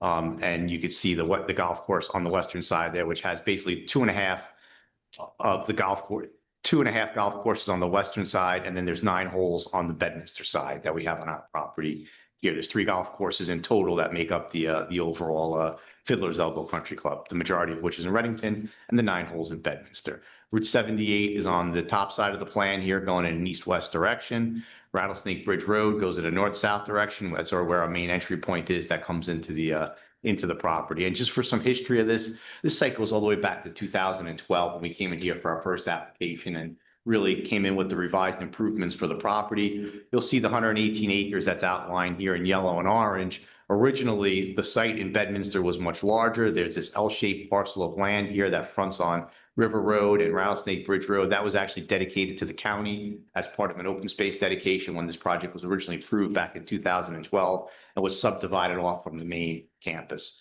While I don't have an environmental constraints exhibit here that I was going to put up, the environmental constraints are noted on the site plans.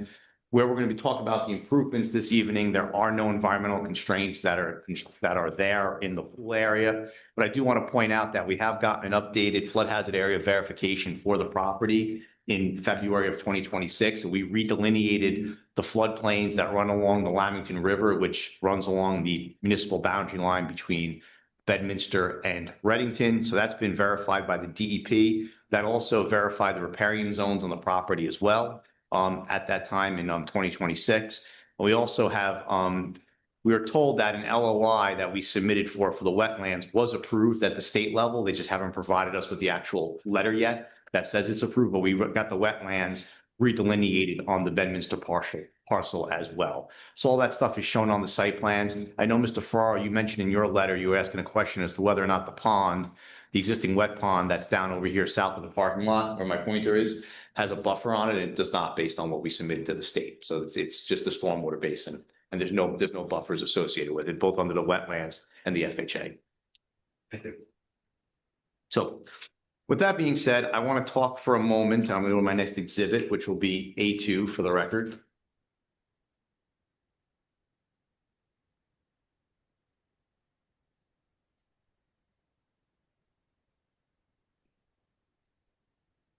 All these exhibits are dated today. Yes, the date today. I don't know why changing. Give me a second.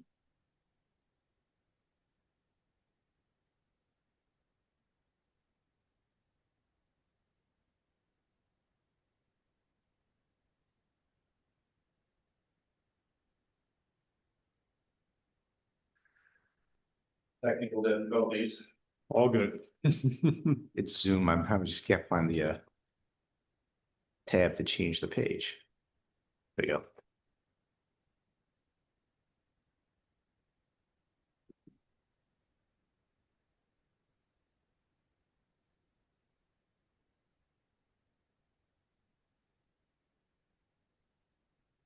Just takes this, it just takes a second to, wasn't touching, I'm sorry. The pages aren't turning here. Give me 1 second.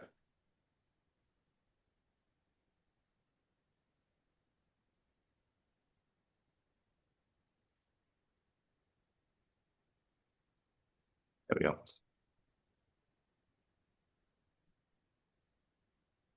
There we go. Exhibit A2 is entitled Existing Core Area Aerial Exhibit.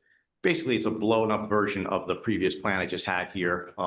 And I denoted some of the buildings. I'm going to zoom into this plan to talk about just the improvements. This is, again, the aerial from 2026, April 2026. So let's get. And I know there was some comments in the review letters about some confusion about what's built out there versus what's approved versus what we're asking for approval for this evening. So this image that you see here really is the image that shows what's constructed on the property today. And if I start on the left-hand side of that plan, closest to the municipal boundary line with Reddington, you have the main clubhouse, which was really renovated and expanded back in 2012. There was some additional other improvements that were approved along the way for an outdoor kitchen, and so forth. And all those improvements have been completed around the existing clubhouse. So that's done. And that's shown here on the plan. You then have the pro shop, which is noted as building D on here. That's of course constructed as part of that original 2012 approval. Building L that's shown on here was the actual starter shack for the golf course that's constructed as well. And then if I pan over, of course, you can see the existing parking lot now. That's this L shape on the plan here. That was constructed as well. And in terms of the number of parking spaces on site, we have under existing conditions, today there are 487 parking spaces on the property. There was a question about what that number was. 487 spaces, of which there are 11 handicap spaces, which that meets the current standard for the number of handicap spaces on the property based on the original site plan approvals. Then, of course, we have I'll call it the pool complex area. And that's comprised of the pool building, which is building F, which is really the subject of tonight's application that we'll talk about. This building O here is the outdoor bar area that was constructed. There's a covered bar area there. You see the pool itself in the middle here. You also have the kiddie pool that's down to the south of the main pool here. And then you've got the patio areas that have been constructed around the pool. You've got a children's playground that's just to the southwest of the pool area that's shown on the plan here that will be relocated as part of this application. You've got the 5 tennis courts, the 4 pickleball courts, and then the 4 paddle courts with the paddle building. That's denoted as building K on the plan here. And then if you move over, you've got the driving range that was constructed in 2012. There's the academy building. That's part of the driving range. That's noted as the building I on here. And then to the furthest south, you've got the existing cart storage building, which is building E, and then N, which is a fitness building that was approved a number of years ago. So all these buildings on site total approximately 100,258 square feet that's been built on the property today. And that equates to an FAR of 1.93%. So those are all the existing improvements that's there today. And I know there's been some discussion about what are the other improvements that are approved and not currently built out there, because we did have some additional approvals back in 2022 that we modified some items. And so the next exhibit I have, for the record, this will be entitled it'll be noted as A3 for the record. And that's entitled Site Plan Rendering. I'm sorry, nope, wrong one. Entitled 2022 Approved Site Plan Rendering dated July 9th, 2026. That'll be denoted as A3 for the record. What I did was I went back and pulled our original 2022 rendering that we did for that prior approval. And I basically just masked out the existing golf course and parking areas and buildings that are constructed to generally just focus for the board this evening on a number of elements that were approved back in 2022, but have not been built yet. Okay, because since that approval, we haven't really built any of those other improvements. So to just touch on them for the record here, there was an expansion of the pool building approved back in 2022. That's this piece over here next to what is noted as building F. Okay, and that was a smaller restaurant expansion of that building, which is now going to be changed as part of tonight's application. To the north of the pool building, there was a small laundry addition, this little brown box that you see on the plan here.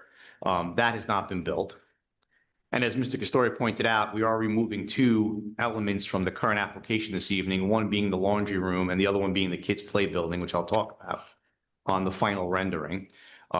Building G, which is the fitness building, that's shown here on the plan, that has not been constructed, nor is the adult pool area shown here also. That's still approved, not constructed. We do have approval for 3 additional paddle courts over by Building K, which has not been built either. We have an approval for an addition to what is the academy building for additional training space, and that has not been built. And then lastly, we received approval back in 2022 for what was considered the lodge building. This was the hotel. It was a 24-unit building, and this actually replaced what was 6 golf cottages that were along the main driveway that was actually approved back in 2012. And for the purposes of tonight's application, and to clarify for the record, that lodge building that was approved, we are formally withdrawing that approval for that building. So going forward, that building will no longer be shown on any of the plans. We're asking for that to be removed from the plans and the accommodations that are associated with that at this time. So that building will no longer be constructed, and the driveway realignment that was part of that is no longer proposed either. So really what we're left with in terms of approvals, oh, and there were additionally 2 pickleball courts that were approved as well that have not been built out there. So really what we're focusing on in terms of what's left is the stuff really around the pool area and the academy building. So all the other buildings eventually are intended to be built? Everything else that's shown on here right now is intended to be built, except the lodge building, and what we're going to modify this evening for the pool building. Okay. So and with this approved plan back in 2022, we actually took the FAR right up to 2.99%, which is what your ordinance allows for this site, which is 154,818 square feet at 2.99% FAR. And again, and now that's going to get modified this evening, of course, but that's where we were in 2022. So now, moving on to the current application. For the record, this will be Exhibit A4. And it's entitled Site Plan Rendering, dated July 9th, 2026. So this is an updated rendering. I've graded back all the other components, and really what we're focusing on this evening are 2 items that we're asking for approval on. The first item is the pool building expansion that's shown here on the plan. Okay, and I'll get into the details of that in a moment. And we also have this small 10 by 12. Basically, it was called a shed on the plan, but it's actually going to be a refreshment stand for the golf course. So they'll just serve drinks and snacks out of there. There's no grill, there's no food prep there, there's no anything like that going on. It's just a small 10 by 12 stand that they want to put there. It's basically between hole 4 and 5 on the golf course and over by the driving range. So they have some food service that beverage service that can be done out there for people that are using the range, going through the golf course, because it is further away from any of the other halfway houses they have on the golf course or by the clubhouse itself. So that really is a small, simple 10 by 12 structure we want to put there. But the main focus of this application is the pool building expansion. And you'll see here on my plan that I have on the screen, I've got 2 orange X's. And those orange X's, the one here to the north and the other one here to the east, that's where those 2 structures we're going to go for the laundry addition to the north and the kids' play building to the east. And as Mr. Castori pointed out, we're removing those from the application this evening because in conjunction with the club, they're thinking about reimagining how they're going to handle those types of uses on the property. So they're going to come back with another application once we know exactly what they want to do with a kids' play building and also for the laundry. So that's why we're taking those off the plan right now, and we're rescinding the request for the variances that were associated with those 2 buildings, which was the setback variances between those buildings and the existing buildings already on site. So that variance request is being withdrawn at this time. So really the main focus is the pool building expansion. And here's where we're proposing to expand that pool building, which when it was originally constructed, it had locker rooms in it and a small grill area to serve food to the patrons that are around the pool area. There was also a multi-purpose space in that building, which either allowed for play area for children, or it could be set up with tables and chairs for dining purposes inside of that building. So, and I know there was some talk in the review letters about number of seats that are related to the pool building expansion versus the existing pool building.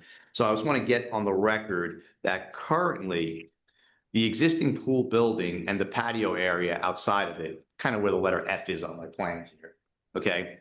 There were seats there today for dining, for outdoor dining, if you will. Since it was basically a grill room, it really wasn't serving sit-down meals. It was really hamburgers, hot dogs, small sandwiches, that type of food that was served out of that building. And the number of seats there was originally 50 seats on the patio, and we could have 75 seats inside if the building was set up that way. So for 125 seats total in that building, that the way the club's been operating now for a little over 12 years with that setup. The new building with the new plan is we're going to be modifying that building. You'll see the architectural footprints when the architect testifies, but we're going to be modifying that building and doing this expansion where we're basically going from what was a 16,000 square foot building to a 27,967 square foot building.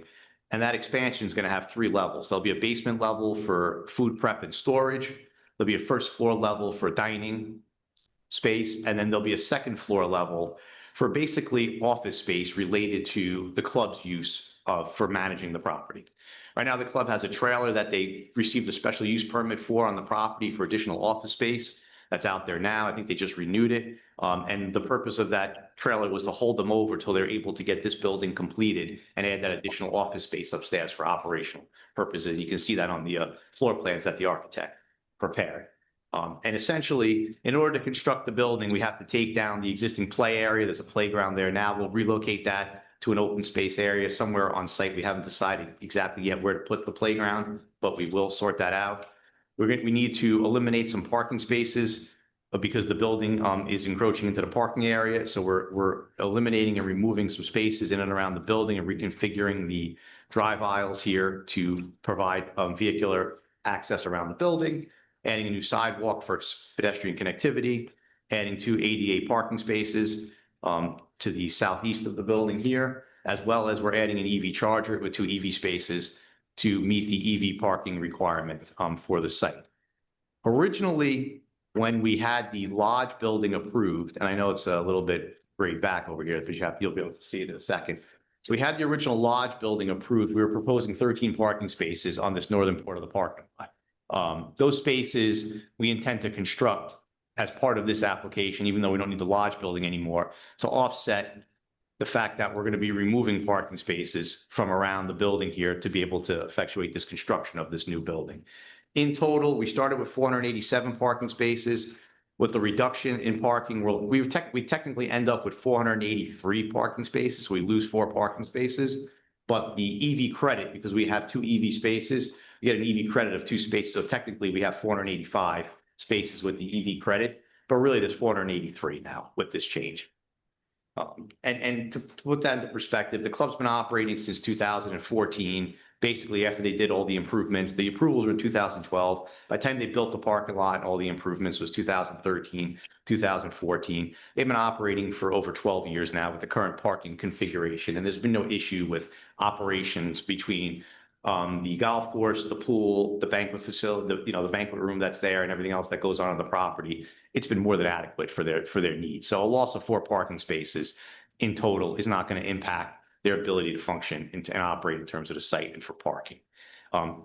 Rob, with this expansion, there is no increase in the number of members. Yeah, this expansion really isn't for the driving of the membership. This expansion really is for providing the membership with another option for dining. Right now, you've got in the main clubhouse, you got what they call the I think it was the elbow room, which is their fine dining. And with that's usually not, conducive to having families with children there for dining purposes. So what they want to do is provide another area for families that can go eat and have a food service that's more than just burgers and hot dogs around the pool. So this dining area will allow them to do that, have a middle ground between fine dining and regular, just, I'll say burgers and fries, to be able to have people sit down, have a meal, and have it tied to the pool, because that's generally where a lot of the families will gather and hang out during the summertime. So they give them that extra level of dining or middle level of dining here for the membership.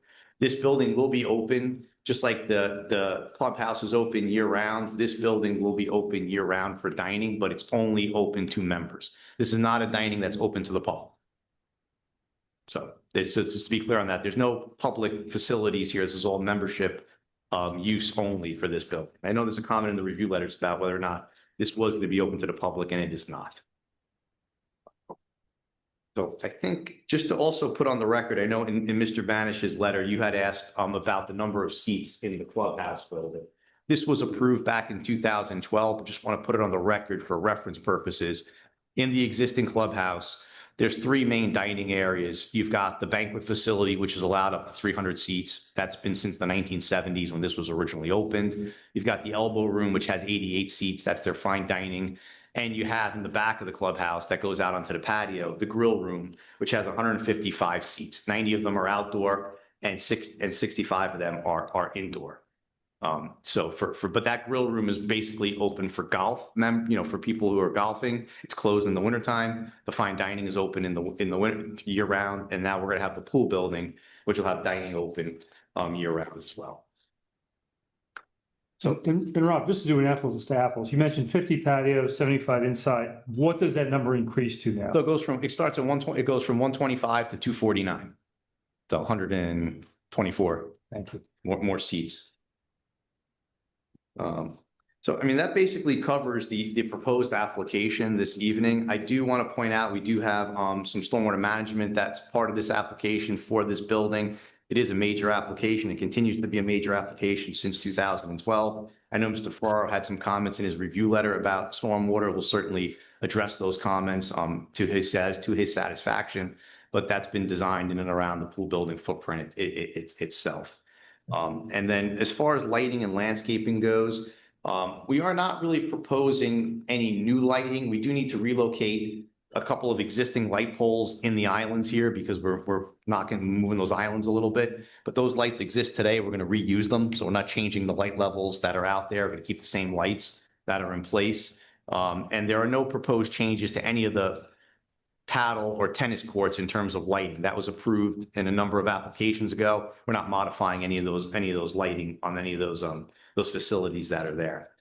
As far as landscaping, we do need to relocate 10 trees and 132 shrubs. Our goal here was to take what's there today and replant it. So this way we can reuse it so that it still fits in with what's there. But if anything doesn't survive from that replanting, we'll have to replace it.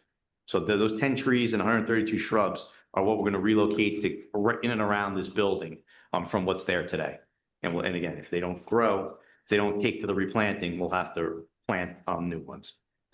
And then lastly, I want to talk about the design waiver that's requested this evening. This was a design waiver that's been granted a number of times for this application dating back to 2012. And this is for the maximum non-residential floor area that's allowed on the property. It's from section 13-526B. And your ordinance, based on the way you calculate allowable non-residential floor area, takes into account environmental constraints and floodplains, wetlands, things of that nature. The calculation only allows, I believe it was 77,000 square feet of non-residential floor area on the property.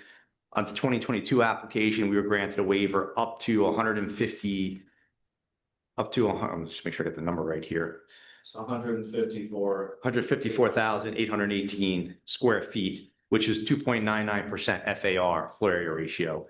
But since we're removing the lodge building, we're now bringing that number down. And when we take out the laundry and kids play building, we're now down to 135,551 square feet, which equates to an FAR of 2.62% on the property. So it's under that original number that we were granted. And again, it's a design waiver. It's not a variance. You've granted a higher number already. The property is 118 acres in size. Also coupled with the acreage on the Reddington side, it's over 530 acres of area. It seems to be a reasonable square footage for for a facility that manages both 3 golf courses, a pool facility, and the other improvements with paddle, tennis, and pickleball on the property. The number seems reasonable from a floor area perspective, and you're under your maximum FAR that's there on site. Lot coverage, we were granted originally a variance for 13.09%.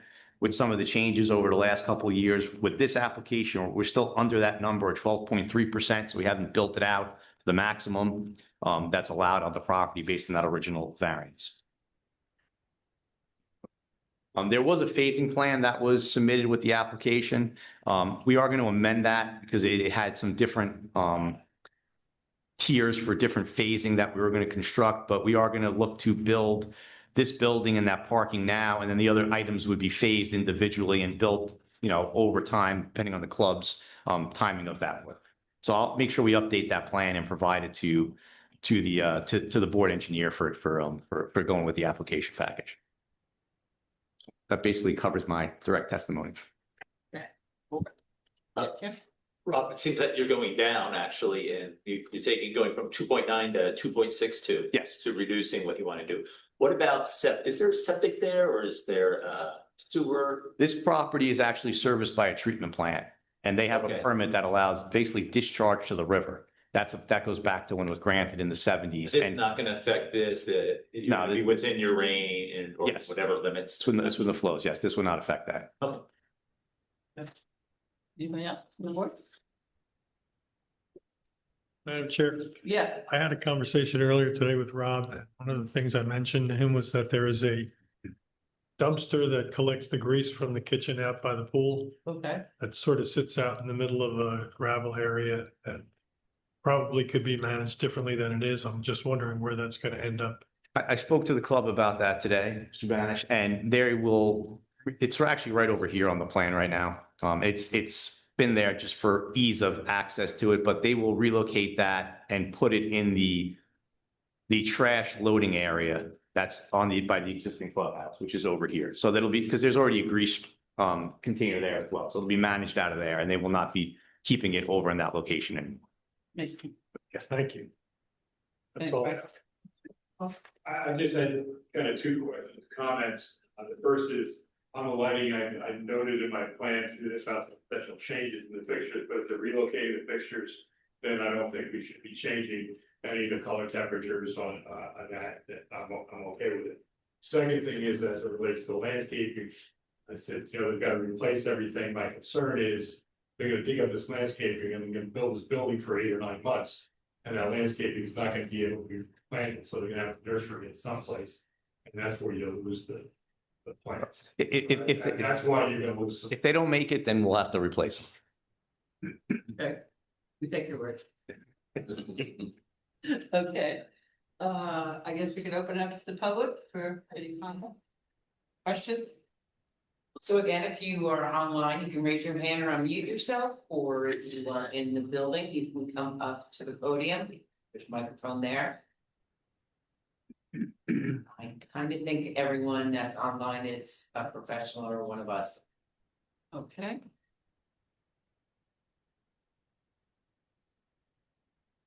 Yeah, I mean, that's Rob and Brian, Matt. Matt's from the club, Matt So Williams. that's everyone. Okay, all right, I'll close it to the public.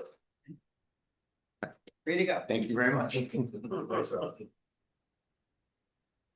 Yes, our second and last witness.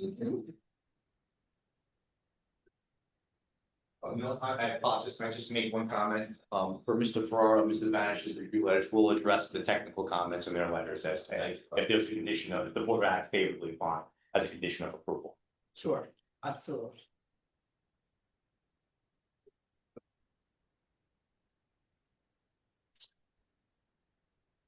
You remain sworn and go right ahead. All right, let me get my technical setup ready and then Yes. Yes.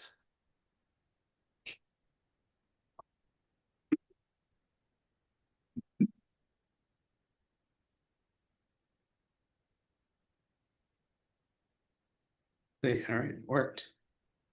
All right, Madam Chair, members of the board, my name is Brian Cooney. I'm a tech that's providing testimony for the architectural description of the building that we're modifying on campus. I think Rob did a pretty good job of orienting you and telling you what we're doing. I'll get into more details on the plans, elevations, what it looks like. He also mentioned that this is a members only dining facility, so I had a whole segment on that. You took care of that, so I can just probably orient you on the building. But this will be a members dining facility. There's no outside catering. There's no outside people coming in to dine there. It's for the members. For the question for my what am I wait each plan is? Yeah, so we marked, want to mark Mr. Collins, would you like to mark it individually or all at once? Are they all in a group that was submitted with the application, or are they new? They're new. Oh, okay. Well, why don't you just use one next number, A5, I think it is, and just, refer to the pages. Okay, yeah, so we'll mark it as A5. The architect's exhibit package dated July 9th. There's 13 total sheets, 2 renderings plus 11 pages of floor plans and elevations, marked A1 through A11. We will go through them quickly. Okay, to orient you with the floor plan, so I'm going to use the civil plan to give you a sense of where our floor plans are located. So the new addition is at the end of the pool. You can see the pool here at the end. Our new building aligns directly with the center of the pool. So that is the main alignment that we use for this new addition. It also has another alignment with the existing pool building. So with 2 alignments and a kind of boomerang shape, it was nearly impossible to get on one sheet. So there'll be 2 sheets, but this is the orientation where if you're located in the existing building, pool is in that direction. The new building that we're modifying is aligned to the center of the pool. So now we'll go to our exhibits. So for these first 2 exhibits,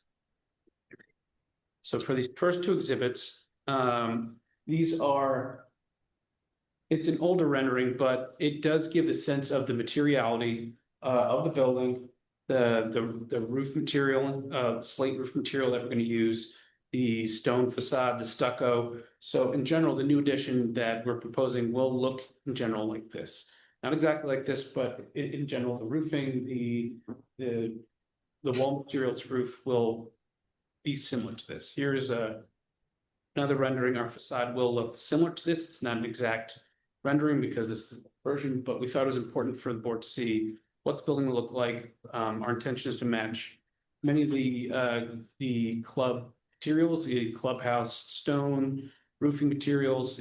Our intention is for everything to look consistent when the building's on club campus. Moving to the existing floor plan. So this. Let me just stop you really quick. Yep. So for the small beverage area, is that also going to match? Because we don't have a rendering of that. I believe it is going to match in materiality and color. Yeah. But we don't have any renderings. Yes, we have our presentation of that. We don't have a rendering. Thank you. So right now we're on page A1, and this is the existing pool floor plan, which includes a tunnel entrance to the pool. The pool is located on this side of the building here. Parking lot is on this side. When you come up, there's a tunnel entrance to the pool, and then there's a covered area here for the tables and chairs we described for the grill. On the left side is the administration for lifeguards, and there's some mechanical space here. And on the right side of your entrance are your locker rooms, which we are not touching. They're staying as is. There's the existing kitchen, which we'll be expanding, and then the multi-purpose room that we described that can be set up as dining or as a kid's art room. It could be many things, but it has potential to have 75 seats if seated with dining. This next slide, it shows a bit of both. It shows, you can see this great hatch area is the existing building, and then you can see on the right, this is our new building. This is the foundation plan in which the only full basement in the existing building is in the center for pool equipment and mechanicals. That's going to remain. It'll be used for some mechanical space for the new building, but in general, it will remain exactly as is. Our new connector piece is a slab on grade, so no basement. And then as you get into the new building, you can see the shaded colors. That's the full basement.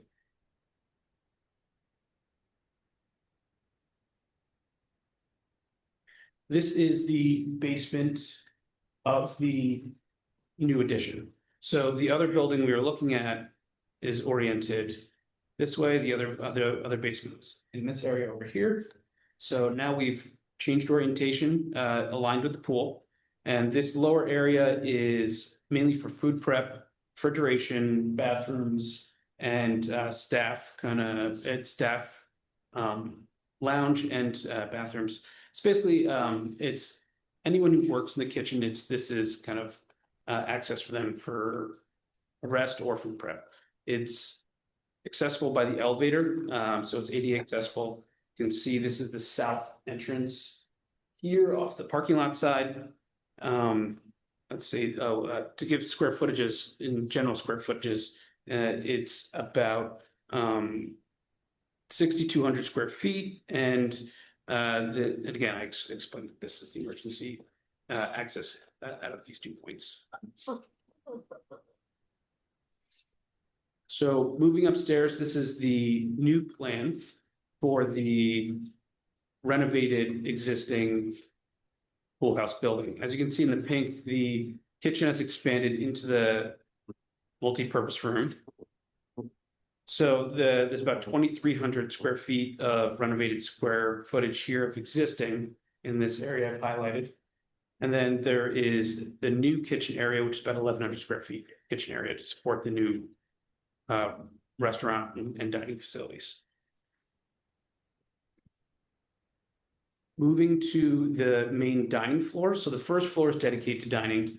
It is 7,900 square feet, give or take, and aligned to orient with the pool. It will have main entrance off the clubhouse parking lot. So off this side here, it'll have its own entrance into the dining facility with a private dining area here for the club members to use. Living room, soft seating just to sit in. Here's the main dining room, which seats about 116. There is new bathrooms to accommodate this function. We talked about the additional kitchen space. Here's the second means of egress out, which is on the south side, the parking lot on the south side, with the elevator, which provides access to all floors, basement through first through second floor, including office spaces. The next area is the bar area. So they're calling it the sports bar area.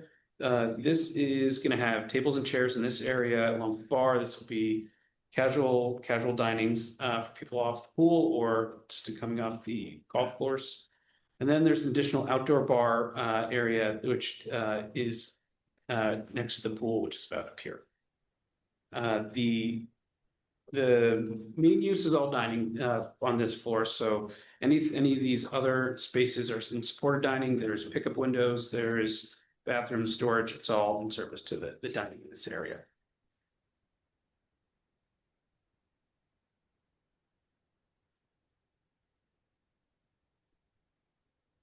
Okay, the second floor, the administration floor, it is accessed through this south entry. It's elevator stair accessible. It also has a second entry on this left side here. So it has two means of egress out. This will replace the trailer that they have now. So it'll be used for administration purposes, excuse me. And it also will have storage areas for the administration to use as an accessory for them. So right now they're kind of underspaced, and now this will give them adequate space to sell. Up next is the roof plan. of the existing clubhouse, which you can see here. The dark gray are our additions to the building. So our connector roof line will align the height of our roof line here, as you can see, is going to match the existing gabled roofs.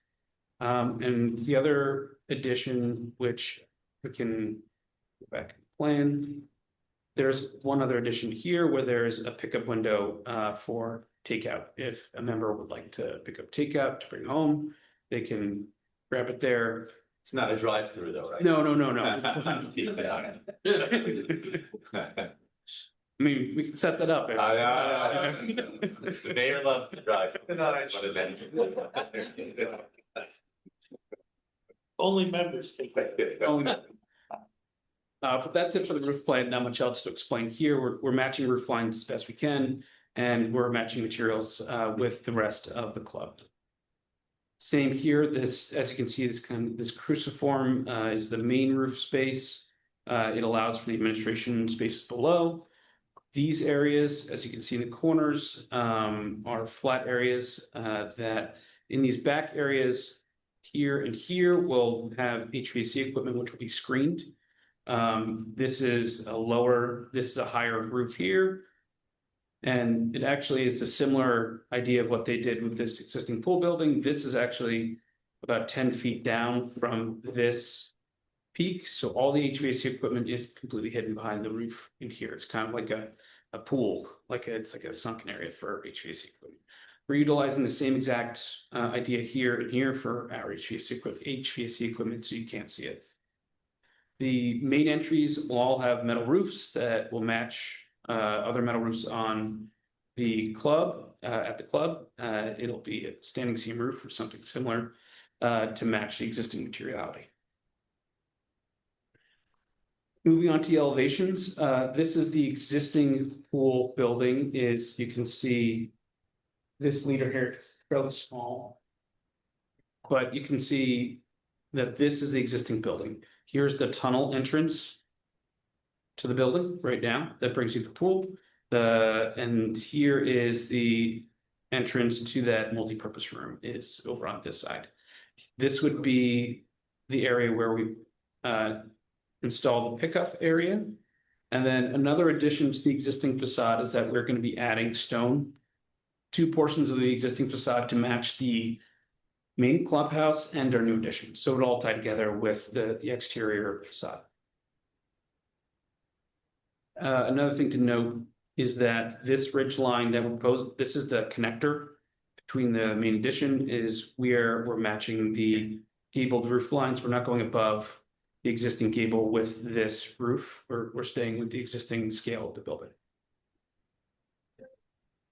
Moving on to this is the second half of that facade. So you can see this is the existing building endpoint here. So this is the old multi-purpose rooms here, now kitchen. And in this portion, it is the connector piece where we have a stone bottom and stucco top, again, to match the existing buildings on site. And this is the areas that were rendered in the initial photo. Correct. Correct. This was the area that was rendered in the initial photos, but it's been reduced a bit and doesn't have as many kind of adds as it once did in the renderings. This elevation in the bottom here, as we can see, this is the entrance off of the clubhouse side. So as you're coming off the parking lot, it has a metal entry, has a window above, and a stone form that is matching on all the entry facades. You can see this is the side entrance at the south side of the elevator. The elevator is behind here. Great, gives you the ADA access to the building. Again, similar entry to the club side here. Similar look, stone facade, metal roof, stucco, again to match the existing clubhouse. And the elevation on this side is the pool elevation, where it has a covered bar, as we talked about, with 20 to 24 seats over here. And you can see the bar in the center here. So this is the covered entry on the side. And I believe that is the end of my testimony. If yeah, I think that's it. I think that's it for architecture. Questions Any or- questions? Any questions from the board? No? Can I, there's a children's playground, you're not doing that, right? Is that? We've taken All that. right, all right. That was one of the items that was there, no longer. I was waiting for that. It's reimagined at this point and we'll. You're waiting for children? Huh? You're waiting for children? I'm 60 now, I thought maybe it's. Anybody? That's fine. Yes. Have anything next? No? Great. Okay. Okay, looks like everyone's satisfied with your explanation. Okay, you want to open it up? Love to open it up. Is there anyone in the public that would like to say anything? Any comments, testimony, or questions? That's what Janine mentioned.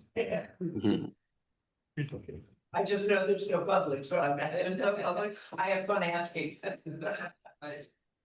All right, there's still no public, so we will close it to the public. Tom? So if the board is ready, it's a motion to approve the amended preliminary and final site plans as explained this evening. And they'll, One closing comment before we Oh, take a vote. Yeah, so I just wanted to bring it back, because I don't think Rob ever actually shared the phasing exhibit that we spoke of, so I will just briefly hit it, that it's. The new phasing is what we just spoke of now, which is the small shed and the pool addition. Want to be constructed first, those are the most pressing and desired amenities for the members. So if this were to be approved, we would respectfully request at applicant's risk that we be permitted to file for and obtain building permits and commence construction immediately. Okay, before all the conditions of the. approval. Of course, and if we were to be approved. Yes, of course. You were about to be just before you started talking. I rest. Request that the application be approved. so it's a motion to approve the preliminary and final site plan with the conditions of revision of the plans to comply with Paul Ferrero's review. They'll comply with Paul and Frank's review reports. They're authorized to proceed effective immediately, provided all other items of compliance are met, and then the standard conditions. And the variances necessary for the same are revised to reflect that, those amendments. And that's all I have. I'll make that motion. Vinnie, is you? Was me. Thank you. Mayor Jacobs, Aye. Mayor Hickey, Aye. Mr. Leonard, Aye. Mr. Rodelius, Aye. Mr. First, Aye. Mr. DiMartino, Aye. Mr. Wild, Hi. Chairwoman Getchell. You forgot Mr. somebody. Walter. Was it the playground? We're out playing, Tim. Aye. Mr. Walter, Chairwoman Getchell. Yes. Thank you very much. Madam Chair, Thank you. Can I make one comment? Sure. I've been going to this place since a long time ago when there was just a parking lot and a nice building. I really have to commend them for the way they've created a full service family kind of a facility, and we heard almost 500 parking spaces. It works. And I think everything that we've approved so far will allow them to continue to build. Really makes a better product than we had to. Kudos for that. Beautiful place, absolutely beautiful. Thank you. Yeah. Thank you. So we're gonna Chair. drive there. Have a playground. Oh, after the drive-through, after you get to the drive-through. Do we leave with kids or how does that? Oh, yeah, go ahead. You could throw cauliflowers on it. Safe travels home. All right, thank you. Thank you, That was Mr. a story. No. Any board member have any comments? I do have a comment, and while Mr. Donovan is still within hearing range, on Monday night, On Monday night, the Township Committee approved a temporary use permit for Oxbow Club, which is it's an entity that Mr. Donovan and his family owns, and you all may be familiar with Lana LaBelle. It's now owned by Oxbow Club. And on Monday, the temporary use permit that we approved authorizes the use of that building and the surrounding property to be used for mansions in May by the Morristown the Women's Association of Morristown Medical Foundation. So if anyone here, who's not familiar with mansions in May?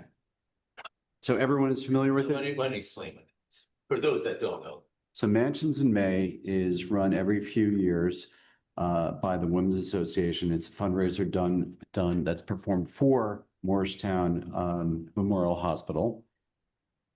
And what they do is the Women's Association goes out and solicits designers, architects, landscapers, and they feature a mansion in the general, we'll call the Morristown area, but it includes northern Somerset. And it's been a while since they've been in Somerset County, and they've selected to use the Lana LaBelle Manor House for Mansions in May. And I knew it was a big deal. I didn't know how big it was until Ken told me that they get about 25,000 people going through during the month of May to see what the designers have done with these properties and the buildings and the landscaping around it. And, I had the opportunity to tour the Lana LaBelle property with Ken on multiple events. And I think it'll be a fabulous event highlighting the property. The Township Committee and me personally worked for years in preserving the agricultural use of the property and farmland preservation with both the federal and state farmland preservation programs, and the commitment from Oxbow Club to promoting and maintaining the agricultural use at the same time putting the manor house and the other improvements at the property into productive use, I think is fabulous for Bedminster. So I just want to thank Ken and his team for putting this together. And I think Mansions in May is another great opportunity to showcase everything we have good here in Bedminster. So, You see that in detail. It's at the old Batman show, stay tuned. So, appreciate that. Thank you all very much. Thank you. Thank you. Thank you. and the other the other Township Committee comment I have is on at the Township Committee meeting on Monday, Committeewoman Renee Moreski announced her resignation from the Township Committee effective July 31st. And just wanted to let you all know that Renee is, she was very tearful. And she and her husband are moving down to Texas. And July 31st will be the last, will certainly be the effective date of her resignation. Just leaving cat, basically. Yeah. Looking for candidates? You would be does that whistle come with you? You would be my running mate? Oh dear God. Uh-oh. After that, I have no further comments. Not touching him. I don't have a whistle. I'll get you one. She's not afraid to use it. Well, I think you are looking for candidates, but I have them, but Yeah. certainly be interested in who is going to step up to the plate. So am I. Yeah, I'm sure. All right. Do I hear a motion to adjourn? I make a motion to adjourn. Thank you. Okay. Thank you all for coming. Thank you. Thank you. Good night, everybody. Good night, Tom.